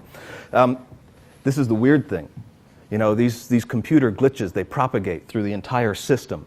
If you were to add the scrubbed launches together, right where you had to stop, the random launches, 5 and a 6, you'd get an 11. Wouldn't it be weird? Wouldn't it be magical? Wouldn't it be strange if you were to deal down 11 cards and there was a Jack of clubs? Yeah. Why don't you try it? 1, 2, 3, 4, 5, 6, 7, 8, 9, 10. That's the 11th card. Let's see it. There's your Jack of clubs. and David, for helping me out with this, I'm going to give you a deck of cards that you can keep for your very own, complete with a box that they go into and a fancy case to keep them straight. Let's give David a big round of applause. Thanks so much for helping out. You all set, Rich? Okay. All right. That was good. You can't tell you what it is, but it's an amazing project. Anyway, I do stand up. You work in a regular club. The conditions are really different. It's just like this, where you have an audience. So I'm going to do what I do for you there for most of the time. But first, I have to check on my pets. See, here's my problem. I'm always on the road. I got pets. I ask people to take care of my pets while I'm gone. They say, sure. Get home, dog's belly up on the rug, fish are floating on top of the water, cats in the microwave. Forget I'm not going to let that happen to me anymore. No, I'm just going to bring them with me. And that way I know where they are. Here they are. Let me reach in here, get out, introduce. Shit, I screwed it up. I screwed up my trick. I screwed up my trick. I can't do it. Do you want to do it again? Do you want to reset and do it again? We don't mind. I don't know why I screwed. We do do-overs here. I think I can do over. We're all friends, yeah. I think getting it together. When I went to get it together, I didn't check on what I was doing. Oh, there it is, fish. Okay. Okay. Well, that wasn't the best. See what happens when you rush. Anyway, that's my fish trick that I stood off with. Anyway, let's move along. But I had trouble the whole day here. You know, when I got here, I got lost and I didn't know where I was. I asked some guy how to get here, and he said, "Where are you from?" I said, "New York City." He said, "Let me make you feel at home." He robbed me. Beat me up, made me thank him. I know the police are going to catch him. You got a great police force in town, but I gave him a good description of the guy who robbed me. He looks like this. You see this? Oh, I forgot another thing. I'm not on the ball here. Okay, anyway, what I'm going to do, I'm going to reenact the crime for you, just in case you happen to be there. He said, "Give me your wallet." I reached in my pocket. I took out my wallet. He didn't like it. Thought it was a lousy wallet. Just wanted the money. Made me take the money out and put it in here. As I'm doing that, he sees this watch. See this watch? This, I hate to brag, but this is a great watch. You know where I got it? You know anything about Canal Street, New York City? You know anything about it?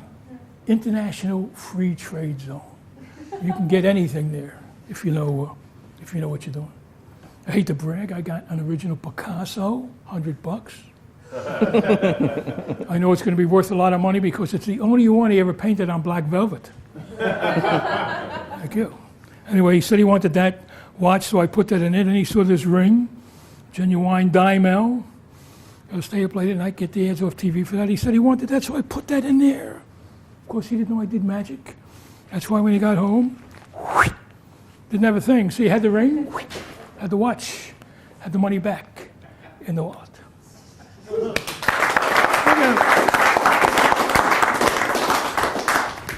So that's sort of the way my act works. I do magic, you don't like that. I do comedy, you don't like that. I do more magic. You don't like either one. By the time you figure that out, I'm out of here. All right, for this next effect, I need an assistant up here on the stage to help. I don't want you to think I use a stooge or a shill or anyone planted in the, a lot of magicians rely on stooges and shills, people planted to. No, they do, but I never rely on anyone in the audience because a lot of times I have to work to an empty house. Not taking any, so here we go. Name out loud any number between 1 and 5. 4, absolutely correct. Come on up here. Okay. Does this look like a regular deck of cards to you? Yes. It does? That's because it's the wrong deck. I'll be right back with the fake deck. Now, here we go. I'm going to go through the cards anytime you want. Yell out stop. Makes no difference. Stop. Take a look at it. Hold it close. Wait, hold it close to you so I can't see. Okay. I'm going to put the cards away. After I do, I want you to show the card to the thousands of people here to see the show. Can you all see it? Oh, this ain't working. Used to open up. Damn, this mirror's broken. There goes that gig. Okay. Take the card and rip it right down the center. This way? Notice I spare no expense putting my act together. Put those pieces together. No, not like that. I'm doing the magic. I'm going to put them together. Thank you. I'm going to put them together one on top of the other. All right, very good. Turn it sideways. Rip it again. Put those pieces together. Rip it once more. Perfect. Drop all the pieces into the handkerchief. Now, you must rip that card in what, 180, 190 pieces, right? Exactly. Believe it or not, even though she ripped this card into thousands of pieces, on the count of 3, all the pieces will vanish from the handkerchief and reappear in an as yet undisclosed place. Feel something already, huh? Sorry I didn't bring my jumbo deck. Come on, it's a deck joke. It's a deck joke. 1, 2. Feel those pieces in there? Mm-hmm. Yeah, I know. They should have been gone a long time ago. I don't care. Okay.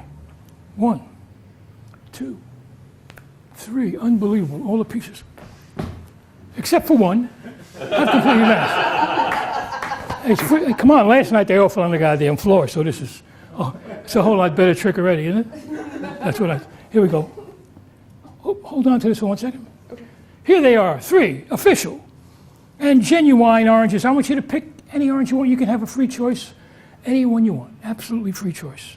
Pick me, Ooh, baby, thank you. Okay, we'll go by your applause. This is orange number 1, this is 2, this is 3. Off orange number 1. Orange number 2. Yeah. Orange number 3. Sounds like 1, huh? Anyone you want. Which one you want? No, really, 1, 2, or 3. It's entirely up to you. I want 2. You want 2? You sure? Yeah. Okay, here we go. You don't want to change your mind back to the talking orange, huh? No, I want 2. Now, every time I start to do this, people begin to think the pieces are going to wind up in here. They never do, but this is so dramatic, I just really hate to leave it out of the act. Actually, that's not true. We'll find. Oop. You know, you try to get them to go before the show, but they don't have to. Not only have the pieces made it into the orange, but that card that you ripped into thousands of pieces is back to one whole complete card except for one piece. And look, it just fits.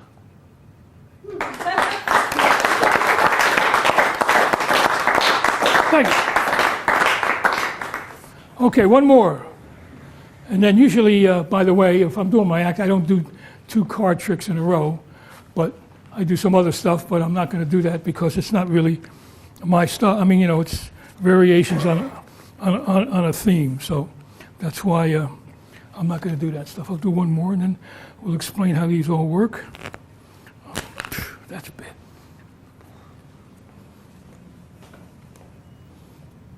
Don't let me, just take it. Hold it up. Show it everybody. If I get the card, look at, they're all starting to stick together here. Okay.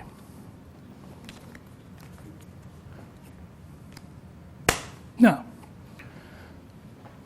I'm gonna, you know, I'll tell you, this is a really great venue. I've worked some that are, so, you know, the one good thing about doing a trick is you should try to use, just take tricks with ordinary props. Excuse me, what the hell is this? Nice place they have here.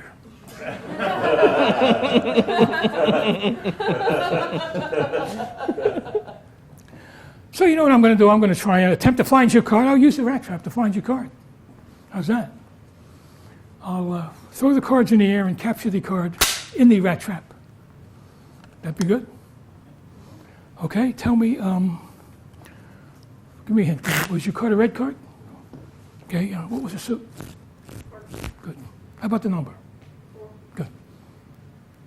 Oh, give me a break. I'm going to throw the cards in the air. I'm going to capture the card in the rat trap. The least you could do is give me a hint and tell me what the card is. Okay, here we go. In the air, in the rat trap. Ready? 4 cards. In the air, in the rat trap. Here we go. In the air, in the rat trap. Here we go. Here it goes.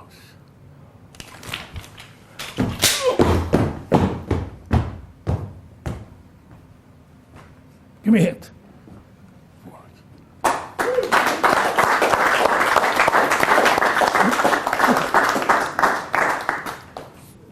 Only works if you have a rat trap laying around. All right, let me explain these. First of all, I always end my act with this trick because I screwed that up.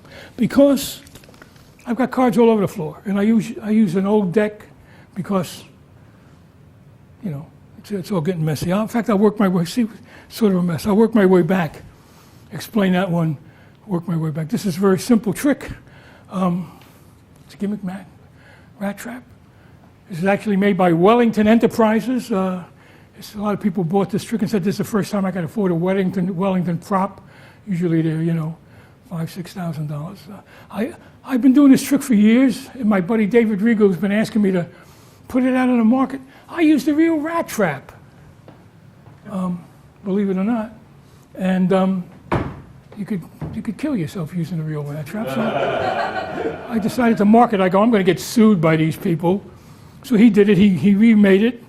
It's actually a real rat trap, two pieces put together, and a little trough where it goes down in here like that.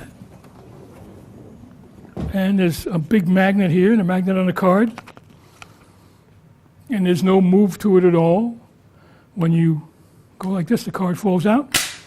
You let it fall down. If you do it sideways, the card sort of falls on the side. That's it. That's the whole trick. It's really, that's how I usually have it. You know, when I work place, I'll put it somewhere like that. You force in the 4 hearts, or whatever cards you have in it. After you do this a couple of times, this card gets sort of bent. And you got to take this off and glue it. But it's impossible to see. You're covered. You know, all you have to do is put this where the cards are, and the trick works. That's how easy it is. But it looks really amazing. I like it because I remember when I was a kid, I'd see the card sword. You all like the card sword?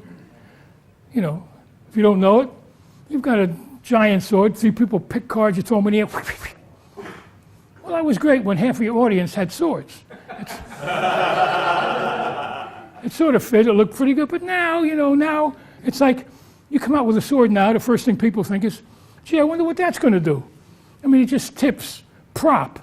So I call this the modern card sword. I like it because it looks more like an ordinary prop. And it just looks like a great deal of skill. Now, one thing I have, I don't know if I have the right, that I should tell you. In your deck, when you take out your deck, the top card, I didn't do it right. The top card has glue on it. In your case, if you print up labels and stuff, you take the label off, whatever it's attached to is a little shiny thing. You cut off a piece and you glue it to the top of your box. Now, when you have wax or glue on this thing, you can put it in the case and it won't stick to the case because of that piece. And the reason you want that card to be sticky or wax is that after you force the 4, you have them put it back in the deck, and when you go like that, when you throw the cards in the air and they land, they don't see the 4 hearts because it's stuck to the other card, and that hides the dupe that you forced. And that's it. There's no move. You don't make a move out of it. It has to fall out. And as long as there are cards falling when you do that, it's going to work. Once in a while, I get a card. It amazes me. Sometimes I get this. I go, no, I'm going to go with this one. You know, but not often. But I mean, if as long as it's there. But again, my thinking on it is why I like it. It looks more like a regular prop than a card sword. All right, that's that. Let me go over to the mugged. I like magic that doesn't look right away like magic. I mean, you take out a deck of cards, you're doing a trick. I notice my audience gets in trick mode. Trick mode. Here comes a trick. I'm ready. Now, wait. I should go over this. I loaded it too quickly, but I'm going to start with this. This is I don't know what. I think it's because I'm sweating, and I wasn't looking. Well, it's a fishbowl with a cover, and it's a production. You have to spill the water. If you don't spill the water, you have no effect. People think it's some kind of thing that folds up, but once they see that water spill, got an effect. Also, if I'm working TV, and they're going to take a shot of it, I have a real fish, maybe 2 or 3. If I'm working a club, usually I don't do that. Now, if you're ever going to get a chance and you're going to work TV, tell the guys everything. Don't worry about fooling them. There's 1 million people watching the show that you have to fool. So you tell them, shoot it from the bottom. Don't shoot it from the top. Whatever it is that they have to know, you got to make yourself look good. So don't worry about, the audience knowing, the cameraman know it. the more that if you buy this, or even if you see it online, when I first did this on TV years ago, Nipsey Russell and John Viner were the hosts. The director says, I want you to produce the bowl after your set for those two guys, which made me a little uncomfortable because now I got to do the whole set with this fishbowl. But so after I'm done, they come up and they go, can you show us a trick? And I go, sure, I got this magic bag, and I do this, and I produce it, and if you watch it, as soon as I produce it, Nipsey Russell grabs it and goes, boy, that's great. Just a pro, knew that it had to be up there, helping me out, stuck his finger in there like that. I mean, made it look like, so you want everybody to know what's going on. I have a special harness, but if you buy this, you get a harness that you can adjust to your size. Mine was made for me, so it should just, it's stuck. You should just be able to lift it up and take it out like that. And what makes it easy is that it's on a pendulum. So it's a big slit in the bag. Nothing beats nothing beats a production. I don't think you can beat the production of stuff. I have a bird that I use sometime, a live bird, but I'll tell you, I used to travel with my bird. I used to have my suit. I used to have an empty cage. I used to walk through security. I used to take the birds out of my pocket, put it in the thing. After 9/11, it's over. You can't do that. Now, you not only can you sneak your bird in, but they want it to fly underneath. I don't want it to fly underneath because I don't trust it. So I have to pay a ticket for an animal that can fly anyway. It doesn't matter. See you at the gig. Okay. So, you show it, you should just shake it out. You stick your hand in here. When you lean forward, it automatically goes forward. You lift it up. You let the water spill. It's nothing beats a production. You can do. I use this for a lot of things. Sometimes I walk around. I'll have a bottle in my vest or bottle in my belt. I pull it out. I like to do it. The trick, I'm not doing a trick. This is over before you know I've done a trick. I've got an effect without doing a trick. The same thing with this. It looks like I'm telling you a story. You really want to try. I mean, you can't do it all the time because you got a deck of cards, but you want to get out of trick mode. You don't want people to know it's a trick. So what it is, it's just a ski. It's a change bag, but it looks like a ski mask. It looks pretty simple because it gets a laugh. You got the jokes to go with it. Gets a laugh, and you got a Himber wallet. Open it one way, you see money. So you put the money in there, and then when you put the money in, my hand is this way. Because this way you have the vanishing hand, the good trick, but not what I'm going for. Then the same thing, you take off the watch. You have two watches. One is up your sleeve. And when you take this one off, you have to pull your hand down. You get the watch in position, pretty simple. Now the ring, I'll tell you a funny story about this ring. So that's it. So you put the dollar in there, you put this under your arm, the wallet, so that when you open it, you show it. You just show it, take it out, put it under this way. When you take it out, you show it this way. The watch, you take off when you roll your sleeve down, you put the thing together. The ring is a little different. Now, when I first came out with this trick, and the way I used to do it, I had two rings. Well, one was it was a half ring with an invisible thread. It was a big pendant ring. And I would look like I was taking the ring off, but I would actually turn the ring around, take it off. It was nothing here. You just saw the thread, and then I would kick it back. And you would say, bink! You would get a little visual of the ring coming back. But then I had a half ring on my finger. So sometimes I would have, if you bought it, you got a regular ring and a half ring, so the half ring was facing in. You could take the regular ring off and put it into the mask, and then kick it back. But the trouble was, it was okay, but you had a half ring on the rest of the show, and or you had to get rid of it. So one day I'm at a convention and this kid comes over and he's about 10 or 12. He goes, "Excuse me, can I talk to you?" I go, "Yeah." He goes, "I liked your trick with the ring, but the ring didn't fit, it was too big for my finger, so I changed it a little bit. What I did is I take the ring off my finger, and then when I put it in the bag, I put it back on my finger." So I said, "Beat it, kid, you bother me."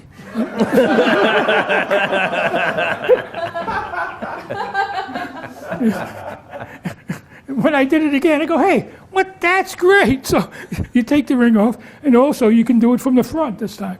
So I'm going like this. All I'm doing, I'm putting it on my finger. You're just putting the thing back on your finger, and you put it in the bag. These kids today, I'll tell you. Oh, I'll tell you something worse, just as an aside. I'm in Phantasma Magic, and this kid comes up to me and he says, "Can I show you a trick?" "Sure." He does it, it's pretty good. I go, "That's great. Is that your trick?" He goes, "No, it's in your book." That's a bad sign. That's it. Goes in there, you turn it around, it goes inside out, and that's it. I like it because again, I've had an effect without doing a trick. This important thing for me, I would love to have all effects and no tricks. You know what I mean? Everything happens without doing any tricks. There's one more thing I want to do before I end the lecture because I love this. I love this effect.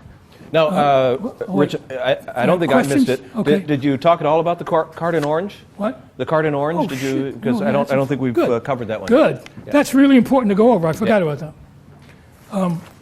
Now, let me tell you about the card in orange. It's a classic trick. I loved it. I've been doing it for years. Here's one thing about doing a trick, and I think it really exemplifies my thinking, and I want to explain it. I want to do this trick. Well, you have to be able to add something to the trick, or else it's not worth doing. What can I do to make it different? The thing that besides the jokes you put in there, the thing that I liked about it, I thought, well, nobody's really exploited the use of the orange. I want people to have a free choice of an orange, and I want to make a lot of jokes about it. I've had people come back the next night. I recognize them just to pick a different orange because they were convinced. No, I'm serious. They were convinced that they had a free choice of an orange, and so I had all of these jokes. And do they have a free choice of an orange? Yes, they do. If they had picked this orange instead of the other orange, there'd be a card in that orange. And if they picked this orange, they'd have a card in this orange. So the thing is, there's a card in every orange. Makes it really simple, but it also allows me to have all of this time, pick one, pick one, pick one. So here's what I do. I mean, there's a lot of work on this I think is important to know. Besides the simplicity of the trick, what I do, I get an orange. I'm not going to use all three, I'll use one. You cut around the side, try not to make it circular, make it irregular, and pop it up. Perfect. That's a perfect cut because I got the whole core out. Cut that out. Then I stick my finger to the board out more and I put a piece of paper in here. This was a long time before I did, but if you do this before your show, it'll dry it out enough. About how long would you leave that paper in there? I would say at least an hour. Okay. But, this was 4 hours for us. And now I always walk around with this. I have 3 folded cards, and I got my pieces. I just hold the cards together and rip them, and I have 3 pieces. So you let it dry, take it out. You want to use a glove because you're using super glue, and even though you think you're cool, so you push it in there. After you've let it dry, you push it all the way down. You get the super glue. You run it around the end of the. And I did it at an angle, and I did it so that it's not regular. So it's going to fit like a piece of a puzzle. You know, you can just keep turning this around until you say, well, let me see exactly how does it go, and when it fits right, you can get it perfectly in there, and it'll look. Let me line it up right. There it is. There it is. Too hard. See why you're using. This is why you're using super glue. Why you're using the glove. Oop. Sorry. Anyway, that's see the way it's irregular. That way, when it fits in there, you're going to know exactly where it fits because it's the only way. It's the only place it can fit. And you do that with all three. You do that with all three cards. You're not going to be able to. Once that dries, you're not going to be able to tell. And a lot of people examine that really closely. So that's it. So there's a card in every one. If it's dried out, and they have a free choice. So when I say pick me, oh no, we'll go by your applause. It sounds like this. The person actually has a free choice of any one of the oranges. And it makes a big difference that you can actually spend a lot of time. You know, I say pick me, gets a laugh. Then they never pick the third one. And I say it sounds like that. And then they do it again, and they actually have a free choice of any orange. I like when I rip it, I say, you try to get them to go before the show. But the thing that makes it really work is the proof. This is I actually forgot my handkerchief, and they had to give me one. I usually use one a little smaller than this. This looks like you could hide an elephant in this thing. It's a special, got a special pocket. So, the piece, I have 3 cards, and I have 3 pieces. One piece goes in here. That's the duplicate piece that's going to fall. I always carry another piece in my pocket because one out of so many times, some person is going to, excuse me, I'm trying to control, some person is going to be playing with their piece, and they're going to be nervous, and they're going to rip it up. They're going to be sitting there, and now you have no, and so what you do is you say, well, let me have that, and you act like you restore it. You have another one, just as a backup. It's going to happen. So when you take this out, and you're making a bag out of it, all the attention is on them ripping it up. You go like this. You make the pocket. I would like one a lot smaller. I just grab the piece and I put it on the outside. Now it's going to fall. Their pieces go in the pocket. You drop it. You make a big deal about it. Now, don't forget, this is the proof that you screwed up. So now when you show that that piece fits, you get a spontaneous reaction. It's proof that, it's called the certainty principle. The certainty principle is, in light of unbelievable countervailing evidence, you still stick with your opinion. Screw you. I'm right and you're wrong. So, and that's sort of the way it works. This means you screwed up, and now when you show it fits, they sort of have to accept it's really simple. You're just switching that piece for the other piece, and you're using this thing to make it work. You're forcing the card. That's pretty simple. And then I'm putting the cards away. I have a lot of gigs. This didn't work for some reason. I usually say, show them your card. Oop, see, I'm not getting it to work. Show them your card, and I make a big deal about trying to see with a mirror. You got a million little gags to go with it. It's basically a simple trick, but having a card in each orange where they have a perfectly free choice of an orange throws everybody off. Once they know that they can, sometimes people have said, no, I want to change my mind. No, I want to change my mind. Good. The more you do it, the better it is for me. It makes no difference. And the pieces look good enough, it's going to work. People have questions about this one? Yep, thanks, good. Okay, one more. All right?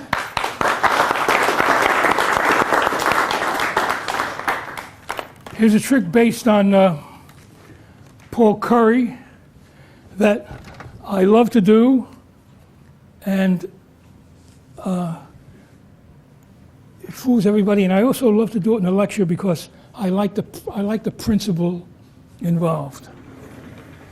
So let me get somebody up here who hasn't been up here to help me out. Anybody? Oh.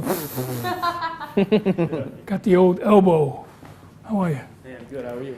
Okay, I have two suits here, spades and hearts. What do you want to use? 2 spades. Spades? All right. Arrange those from ace to king. Ace to king. Okay. Well, we'll do it together here. All right. 1, 2, 3, 4, 5, 6, 7, 8, 9, 10. Jack, Queen, King. These cards are in order, right? From 1 to king, right? Please. Right. Now, if I put them down in order, 1, 2, 3, what's next? 4. The 4 is next, but if I put the 4 under the 5, we change the order. 6, 7, the 8 is next. If I reverse the 8 with the 9, we change the order. So it goes 1, 2, 3, 5, 4, 6, 7, 9, 8, because we change the order. 10, the Jack is next. Put the Jack under the Queen, we change the order. It goes Queen, Jack instead of Jack, right? You got me? Yeah. Very simple. Every time I put one card under the other, we change the order. So now here's what I'm going to do. I'm going to put these cards in a mixed up order, and you're going to try and get them back in order. But first tell me, what is your astrological sign? Libra. Libra? Me too. Now, since I know that, it's going to be easier for me to anticipate when you're going to say reverse and when you're not. Okay, now, as you can see, the cards are in a mixed up order. I'm going to count them on. If you say reverse, we reverse. If you don't say reverse, we don't reverse. Ready? Reverse? Reverse. Okay, there we go. How about this one? No. No. How about this one? Nope. No. You sure you're a Libra? Yeah. You sure you're a Libra? I'm Okay. sure. How about this one? Reverse. Reverse. Libra. Yeah, that one's good. No? No. How about this one? Reverse. Okay. There we go. This one. Reverse. Leave that one alone. That's it. Okay, now, was that fair? That was fair. Reverse when he said reverse, reading reverse, even though it was completely under his control. Look at that. 1, 4, 7, 10, king, 3, 6, 9, queen, 2, 5, 8, jack, 8. So now you're not going to believe this, and this is the thing that's really amazing. Every Libra who has ever done it, exactly the same order. Thank you. No, you see, I cheated. I stole your wallet there before, and I looked inside. I saw your date. I knew you were a Libra, so that's why before we started, I put these cards in exactly the same order. Look, 1, 4, 7, 10, king, 3, 6, 9, queen, 2, 5, 8, jack. Very nice.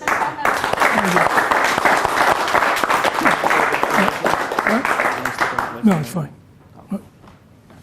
I love this trick. Is that amazing? I like it for lots of reasons, but one thing I like about it, it only works if you see the explanation. If you come in late to this trick, it doesn't fool you. But let me show you what it is.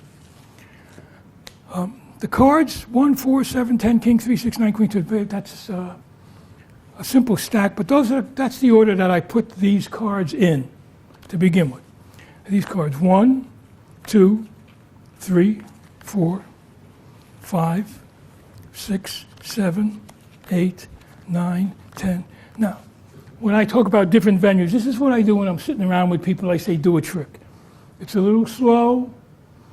It's good for, like, you're having dinner with people, or, you're having a drink, or you're trying to convince them to hire you. I have a whole different set of things I do. A lot of the stuff I do is already in print by other people, where you just borrow a dollar bill, or you borrow a ring, or you borrow something on a table, so it's stuff like that.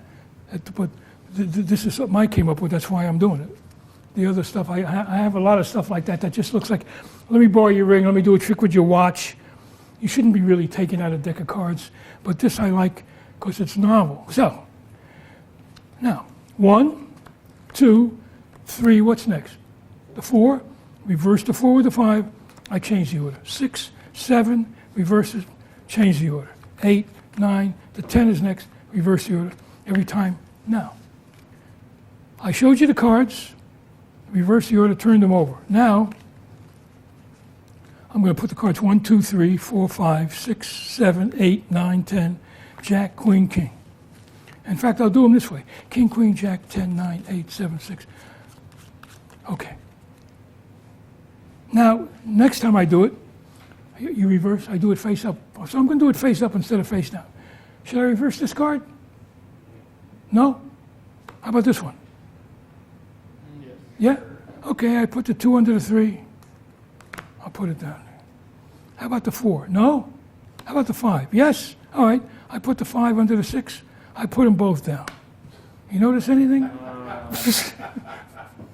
If you don't turn it over, you don't change the order. So 7, the 8 would be next. But no, you want me to put the 8 under the 9, and now I put them both down.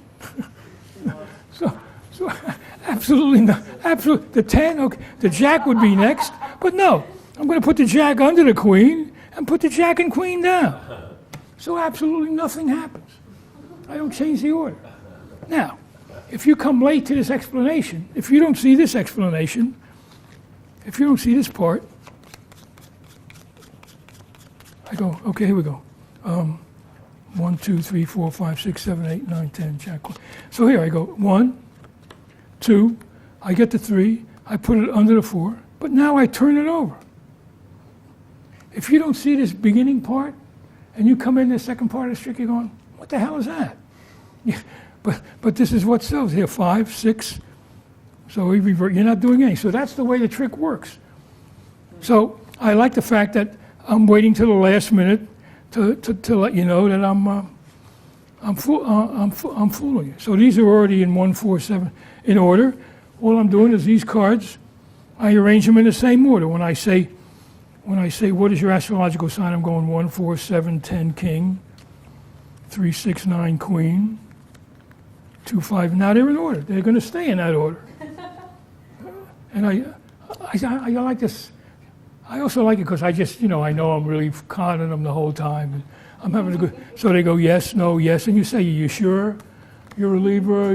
Maybe you're adopted. What about that?" You just get all of the jokes out of it. You make a big deal of it, and you show it. You act like In this part, this denouncement is really, it's just a killer. And, you do that. I mean, it's real. I like to put this in a lecture because it's very easy to do. Everybody can do it. You just have to have these cards together, and you'll be fooling people with it, and you'll have a lot of fun with it. So that's it. I hope you all had a great time. Super cool. Thank you. Keep it going for Rich Marotta. And Rich, come on over, have a seat. Okay. Thanks very much. Great job. Great job. How you doing? Feeling good? Yeah. Yeah, cool. Tired. Yeah, it's a little weird to do like all the different venues back to back in one night, isn't it? Yeah, it's different than most of the magicians do. Yeah.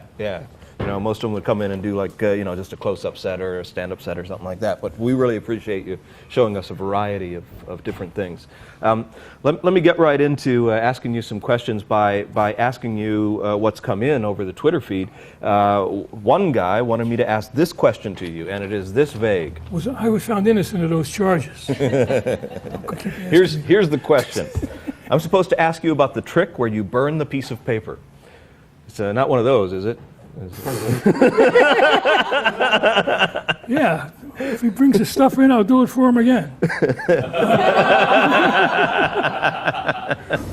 No, it's a trick. On my 3-volume DVD, I've got a trick with a piece of paper. Okay. I didn't do it tonight, but here's what it is. It's a piece of paper, you burn it, floats up to the ceiling, comes back, you grab it, you restore it. Sure. And I did it as a gag where I would say I forgot my act and I would burn it, but I didn't do it here. But it's in the 3-volume DVD I have. It's an old DVD. I have hair.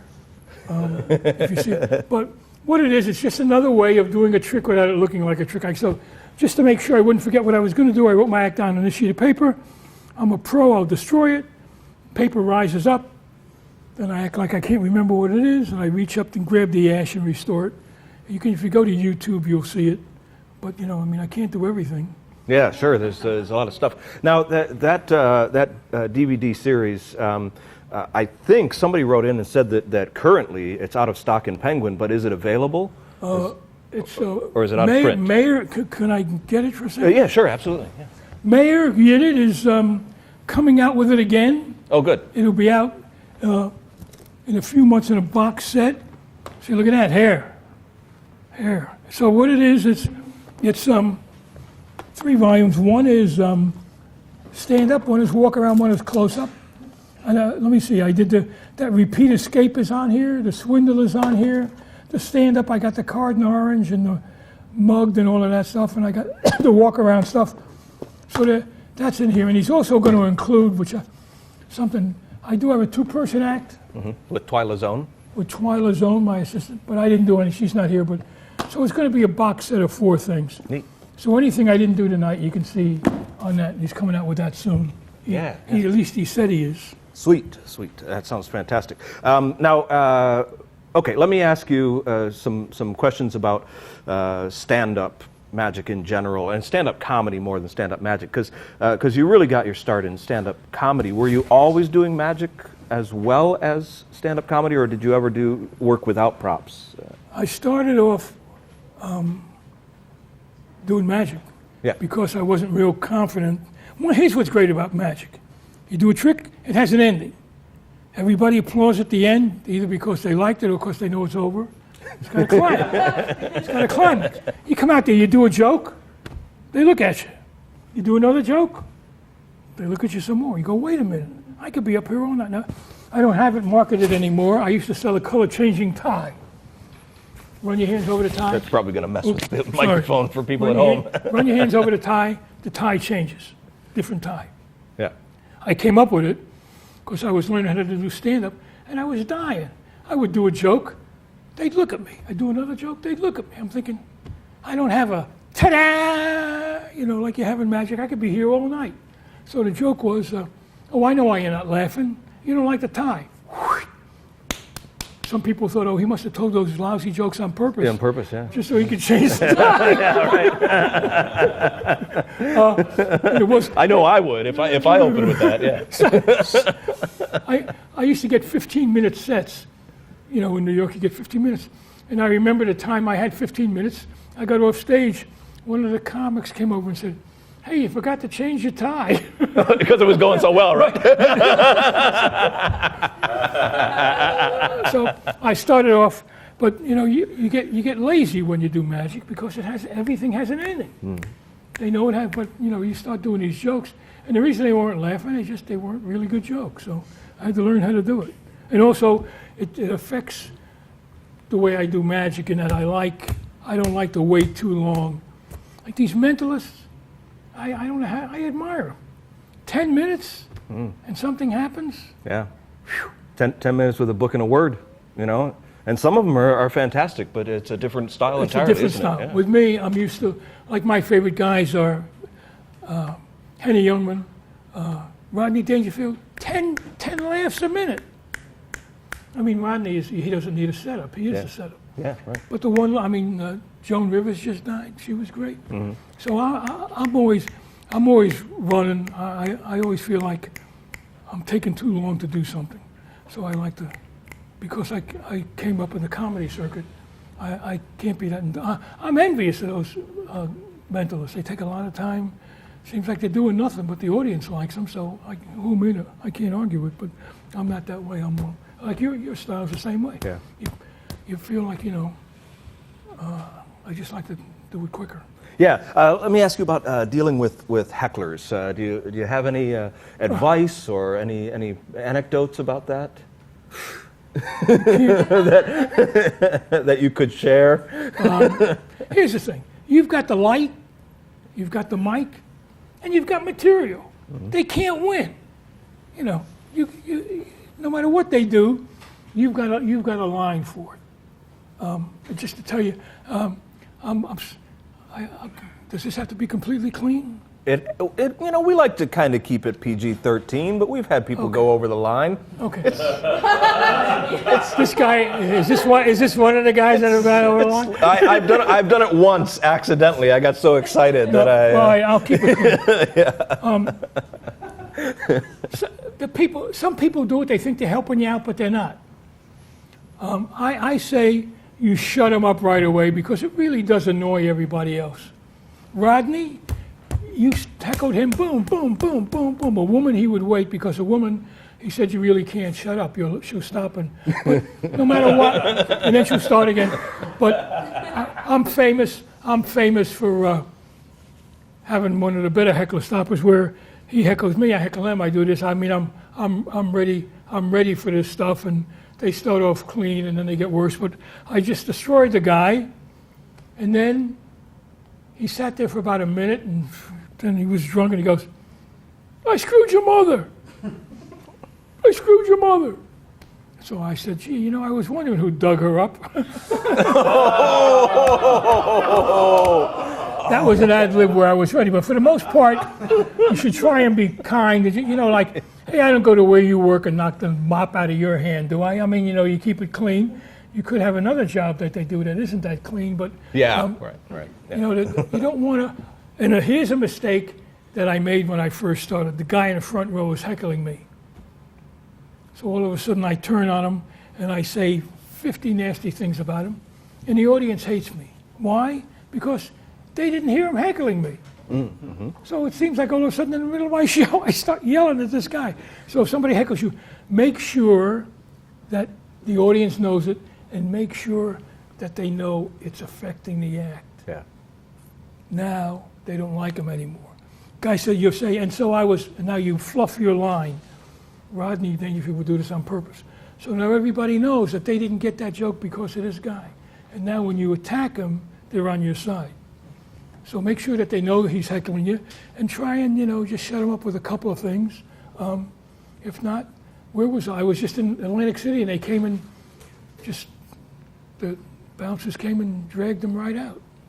Yeah, the clubs nowadays are actually getting a little bit more proactive about that. They used to just leave the hecklers alone. Now they're bouncing them, you know, pretty quick. It used to be, it used to be really tough, and but then it got to be a game. Can I really upset this guy? But you can't ever let anything like that bother you. Yeah. And just have a repertoire of great heckles that you're ready. Oh, mine are all you don't want to hear. Are they all just you know, too dirty, too obnoxious? You know, maybe we could have somebody heckle if you want to take them down. They're all designed to get you to shut the hell up. Yeah. You know, because if not, you could. Also, it takes up too much time. They start thinking they're the show. You want to nip it in the bud. Yeah. You know, if they think that you're joking around with them, then they keep going. Unless you have.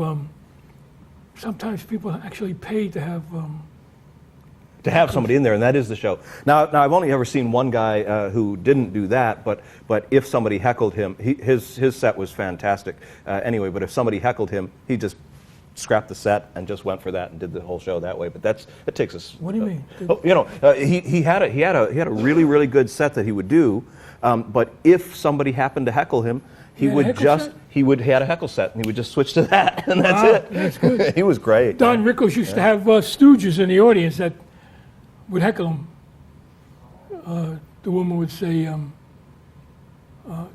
"You're nasty," and he would say, "Madam, if you were my wife, I'd poison you," and she would say, "If you were my husband, I'd drink it." You know what his theory was? Any laugh during your show is a laugh. Yeah. Well, Lance even used that in his show, you know, with the, you know, can you make my wife? Oh, no.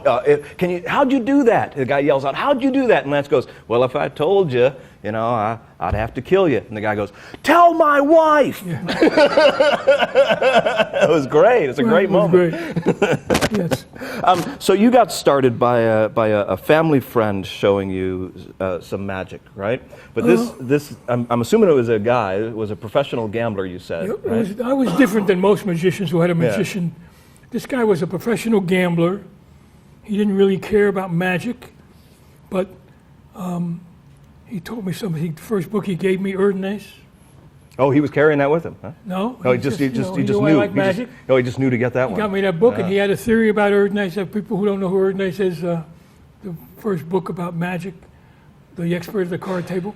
He said Erdnase was a fantastic riffle shuffle guy who could run up a hand and had no use for anything in that book. No hand shuffling. Everything was table running up. In Erdnase, he says, I'm trying to remember. the possibilities for the riffle shuffle for all practical purposes at the card table is limited to retaining a top and bottom stock. But that's not true. Marty could run up any kind of hand there was. He said Ernest could run up any kind of hand there was. Had no use for that stuff. And that's why he did it. But he got me that book. The card through scarf is in that book. I learned the diagonal palm shift. I learned everything. But what set me free with him, he came over to the house and he had a newspaper under his arm, and I was sitting at the kitchen table. I was 9.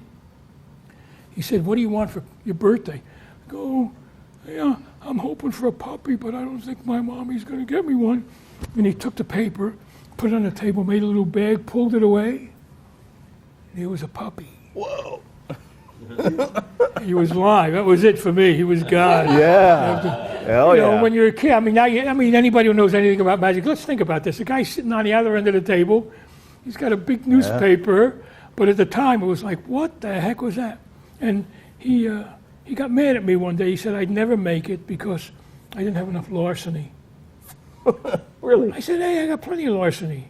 I didn't even know what the hell the word meant. But, you know, when you're a professional gambler, he just had to beat you and stuff. Yeah. He was real nice to me, gave me that book, showed me magic tricks. He thought you were too honest to make it. It was, I just kind of didn't- strange. He had the whole, he just likes beating you at something. He has to do it. He'd come over for dinner, and he'd say, my mother's name was Gracie, I appreciate you having dinner. As soon as dinner's over, don't do a thing with those dishes. I'm doing them, I'm washing them, I'm putting them away, I'm doing everything. And he'd entertain, have fun all night, he'd leave, and the dishes still be in the sink. I mean, he was just that kind of, but he was just that kind of guy, but his technique was, I learned right away that the stuff could look perfect. Yeah. I mean, that's the thing that you sort of, when you start off with magic, you don't really know it, but when you see, you go, it's impossible. So it did give me a high bar to, and there's still some stuff I can't do in there. I can't do seconds. I can do a top change, bottom change, top. I can do the top palm, bottom palm. I still don't have a good second. Yeah. You could work with that book forever. Yeah, for sure, for sure. So let's talk about. Well, let's start off with some kind of horror stories, and just tell me about the worst show you ever had. Well, if you want to know the really worst show, Yeah. Here's the worst show I ever. This is embarrassing. I'm driving. I'm in San Francisco. I'm driving to Sacramento. I don't know if you ever heard of flop sweat. You ever hear of flop sweat? You wonder, what is flop sweat? Most people never had it. What flop sweat is, every pore in your body is sending out moisture. So here it is. I'm driving with the opening act to Sacramento. He's going to do 15. I'm going to do 45. And I think of this joke I think is funny. Hey, how many of you remember me when I did kids shows? Ho Ho the Magic Clown? That was me. And I want to remind you, I was found innocent of those charges. Oh, I think this is a great joke. Yeah. Now the guy who's driving me gives me the tag. That's right, I was just trying to guess the kid's weight. Oh, I'm gonna kill with these jokes. These are great. Now, when you start doing comedy, you get 5 or 6 minutes. So where do you put your jokes? If you wait to put your new joke up, you're never going to put it up because you get into the set and you're working and you're doing well and you're delivering. So you don't do you. So you learn to put your new joke up front. If it works, it works. If it doesn't work, I got my material to back me up. So the guy's there. We were a little late. I'm stuffing my pockets. I'm getting ready. Hey, good evening. How are you? How many remember me when I did kid shows? Anybody? Ho Ho the Magic Clown? That was me. By the way, found innocent of those charges. Silence. Whew, that's okay. I got the tag. That's right. I was just trying to catch the kid's weight. Silence. Now I do my first trick. Silence. Next thing, silence. Nothing. 45 minutes was over in about, seemed like 9 or 10, but it was And you were basting the whole time, right? You know, did you? just dying. Yeah. Dying. I mean, luckily I've never had a show that bad since, but I was just, what the? I ended by saying, I'm sorry, folks, I was just trying to entertain you. I get off stage. I'm back there. The club owner runs backstage. He's holding up the Sacramento Bee. It says, child molester nabbed. Fred Smith amateur magician. And see, I'm sweating already. I should have read the damn paper. That's the worst. I mean, nothing has ever worked. And the only other time, it was sort of embarrassing. I mean, that was like ridiculous. Yeah. I mean, that was ridiculous. Yeah. The only other time, I don't know if you know the tossed out deck. Oh, yeah, deck. sure. Remember a card, remember a card, remember a card. And then I named 3 or 4 cards. If I named your card, sit down. Well, it works, but it's a special deck. I tossed out a regular deck. He just had them mixed up in the case or something. You know. So I think the last line of the routine was, and I guess you'll notice, folks, that the only cards I didn't name were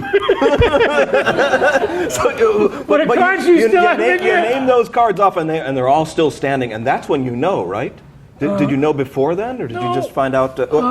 Is it? Oh, I think we've lost your microphone. Yeah. When did we lose it? Because we got to hear the whole story. Did we hear the whole Sacramento story? Yeah. All right.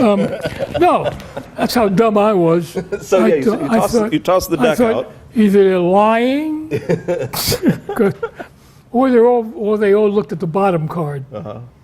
So then I named 4 more, and I'm going, I'm thinking, now what's my out? Yeah, okay, well they read. I mean, it's just like you're done for. Yeah. And there is, I mean, you want one more story? That's weird. Yeah, but you've been trying to figure out how to get out of that the whole time. No, I have no out. But you've got me thinking.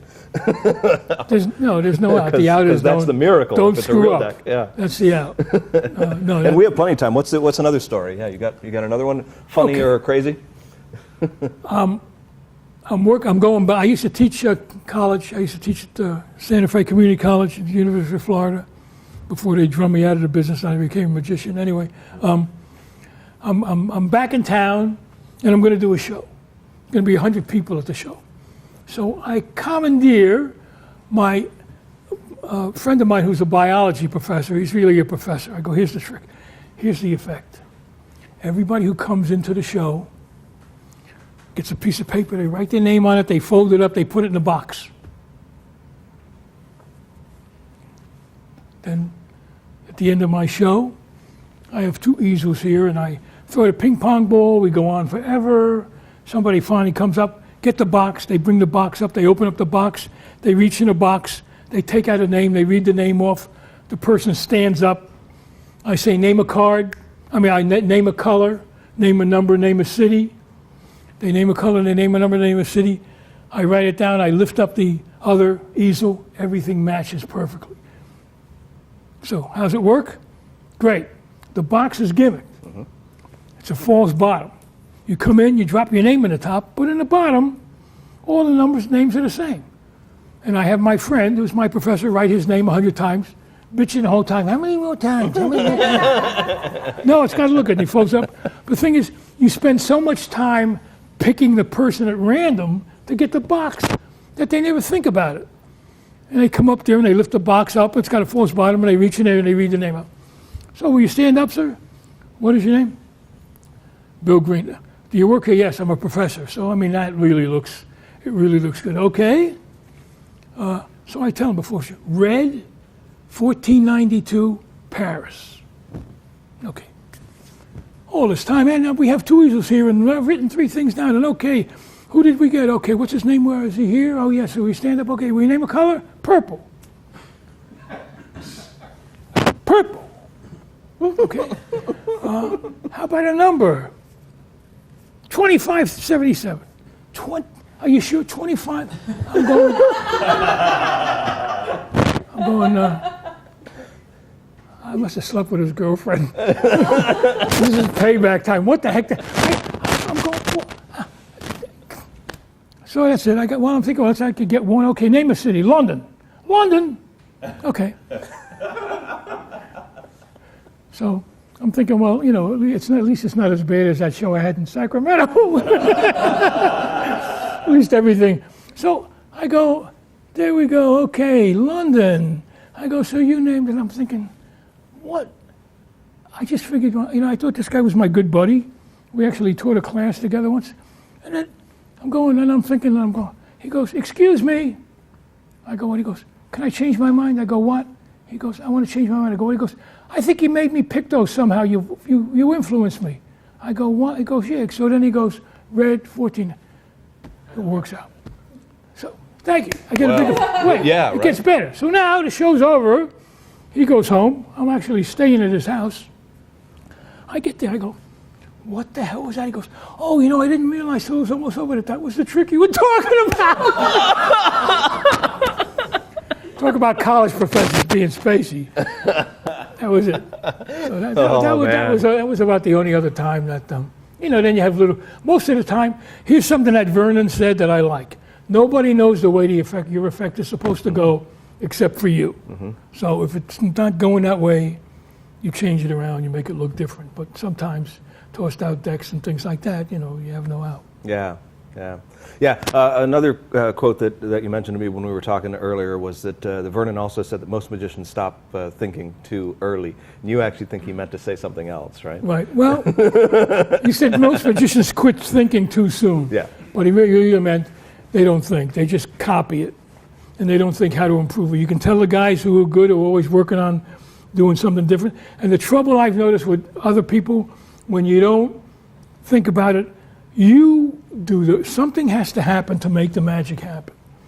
You buy a trick and it works, and you do it. And you forget that you're the one who makes it work. Even if it works by itself, you're the one who's supposed to do it. You got to think, what makes this work? How do I take credit for doing it? How do they say it's me? So if you just do it out of the box. I also, even though I like DVDs, I think reading is better. For one thing, I think when you read it, sometimes you read it wrong and you make it better. Mm. And when you just do a DVD, you're too much of a clone and you copy it. But it's a great way to disseminate the information. Yeah, well, especially teaching sleights and visual things.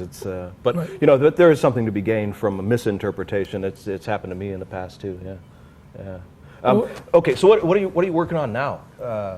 You're doing that Thursday night. I got a good thing. Every Thursday night in New York, I have a show. I got 2 acts. A guy who's coming along who gets 15 minutes, and another pro who gets 30 or 40 minutes. Mm-hmm. I go up, I do 15, I bring this guy up who does 15, and then I do another 15, bring the other guy up, and I got a lot of pros. You know, when you're a pro, where do you put your new stuff? Yeah. I mean, your venue here that you have every week is perfect. Yeah. But when you're getting paid to do a gig, where do you put your new thing? Your act is going to dip. You know, and you can't. People say, "Hey, that was good," except what was that trick? What the hell was that? You don't know where to put it. So now I got a lot of pros. They'll do their regular act, but they'll work on something new. And also, when I was coming along, I went to San Francisco. There was a club. I had 15 minutes. You know, I had 10, then I had 11, then I had 12. They kept saying, "Well, you need 15." Then I had 15. I walked in like I was the cock of the walk, and they go, you should have 2 15-minute sets. And so I'm bringing some people along that I think you have to have a place to be bad. And to build that material. And you can't. I don't think you get good. You practice so you know all the moves. You rehearse so that you have the thing down. But you don't get when you get on stage, you're on square one again. You have to have a place to work out. You can't get better without working out. So I like it. I'm working on that. I mean, my regular stuff. I got trade show, but I'm really excited about that because it's something different every week. Sure. And the name of this venue is Magic Mania, right? Magic Mania is on Thursday night. And where is it for anybody that happens to see this, within a reasonable amount of time? It's online every week Thursday. It's on 107th Street in West End, a block over Broadway. Say it again because I talked over it. Tell them location again. 107th Street and West End, the block over Broadway, every Thursday night, 9 o'clock. There you go. Yeah, all right. Thank you. Cool. And then let's see. I'm curious about this because he's one of my inspirations. You got to see Steve Martin perform way back in the 70s. Right. when he was being billed as a magician. Was this when he was working at the amusement park? No, I saw him at a club at a club. He was out. I saw him at a club in Florida, and it said magician. Right. Well, I want to see a magician. All right, ready? So I go to see him. And I was blown away. Everything was the funniest thing I'd ever seen in my life, and everything was original. But here was his magic trick. Ready? Yeah. Here we go. You notice the way this card is reversed, different than the other card. whenever, I don't know, whenever you're ready, I want you to say, King of Hearts, come down and dance. No, wait a second, wait a second. Okay, whenever you're ready, say, King of Hearts, come down and dance. King of Hearts, come down and dance. Do, do, do, do, do, do, do. Just set me free, man. Now, that's funny enough to see it because I know what's happening. I know what's coming because I remember the first time that I saw him do that was on the Tonight Show. He did that for Johnny Carson in national television. He does the dancing king trick. Hilarious. He was so goofy. And I just realized that you could be really funny with magic, but I thought he was just a genius when but I saw some good. Del Rey, I remember seeing, who was great. I remember seeing a lot of Blackstone. I remember seeing. There's a lot of great acts out there. Yeah. But Steve Martin. Was he doing the balloon twisting stuff at that time too? Because he did your lower intestine. No, he did. He did a balloon thing. He put it on his head, made like a hat. This is a birth control device. You wear this, nobody will sleep with you. Stuff. Yeah. But it was all. The way he started. He worked in an amusement park. He saw all the regular people doing their stuff. And if you read his book, he realized that everything. I wish magicians were that way. Every joke had to be different than the other jokes because everybody already had jokes already. So he made it really different. But that was really. He didn't do. Oh, he did. He actually did vanish a candle, and now a trick starring Bernie the candle. Even that's funny. And he had a vanishing candle, and he actually did vanish it. And I was sort of embarrassed that I got to meet him, and I asked him about his magic tricks, which is really stupid because he wasn't really a magician. Yeah, he was playing it purely for comedy effect. But he did know how. He did have a pretty good small repertoire of stuff that he did well. Well, yeah, because he had started out. This might have been just after he was working, the amusement park, because he started out doing magic and then just found out that he was funny. Yeah. Okay. So besides doing the Thursday night thing, do you have any big plans? You going to release any other material? You got any things in the works now that you're? Yeah, I got a bunch of new stuff coming out. And the good thing is I get to work it out on stage here. Be a secret when it comes out. I don't make a big deal about it. I'm always coming up with stuff. I've got a drawer full of good stuff and a closet full of stuff that. Boy, what was I thinking? Yeah, it's like any creator, because I asked you about how many things you've come up with, and your response was, here's my heckler stopper. Yeah, all right. Here's a great idea. Guys heckle me and go, wait a second. I'm going to pull out a stick of dynamite, light it, throw it into the audience. Oh, boy, is this funny. So I got a piece of thing that looks like a stick of dynamite with a fuse. I'm going to reach in my pocket, pull it out, light it, That's it. Goes up my sleeve, but the fuse doesn't go out, So I got. So now you're on fire. Yeah. And you tried this. I tried it. Yeah. I tried a lot of stuff that doesn't. That it's like, what the heck was I thinking when I thought this? Yeah, and not even thinking that you'd have to travel with that, because that'd be impossible to fly with that gimmick. Well, that's why I don't do slush. The slush powder. Yeah. You know what the slush powder is? Yeah. Great trick. You pour water in any it. liquid. Yeah. The only trouble is you got to convince these people. No, it's not a pound of cocaine. No, that's over here. Come on, it's. So I've got now. I come up with stuff. Well, yeah, I got a bunch of stuff I'm working on, but I'll wait until. Well, your stuff. You're gonna have a million things come out before. We're not here to talk about me, but I can't wait to see all of the new stuff that's come out because everything that you have eventually released, you're very, very careful about making sure that it's the best that it can be and that people are getting a lot of great use out of it. I really appreciate you hanging out with us. It's been fantastic watching you perform and getting a chance to talk to you. Let's hear it once more for Rich Marotta. Thanks, Rick. Thank you. And thank you for supporting Live Magic. We'll see you next time.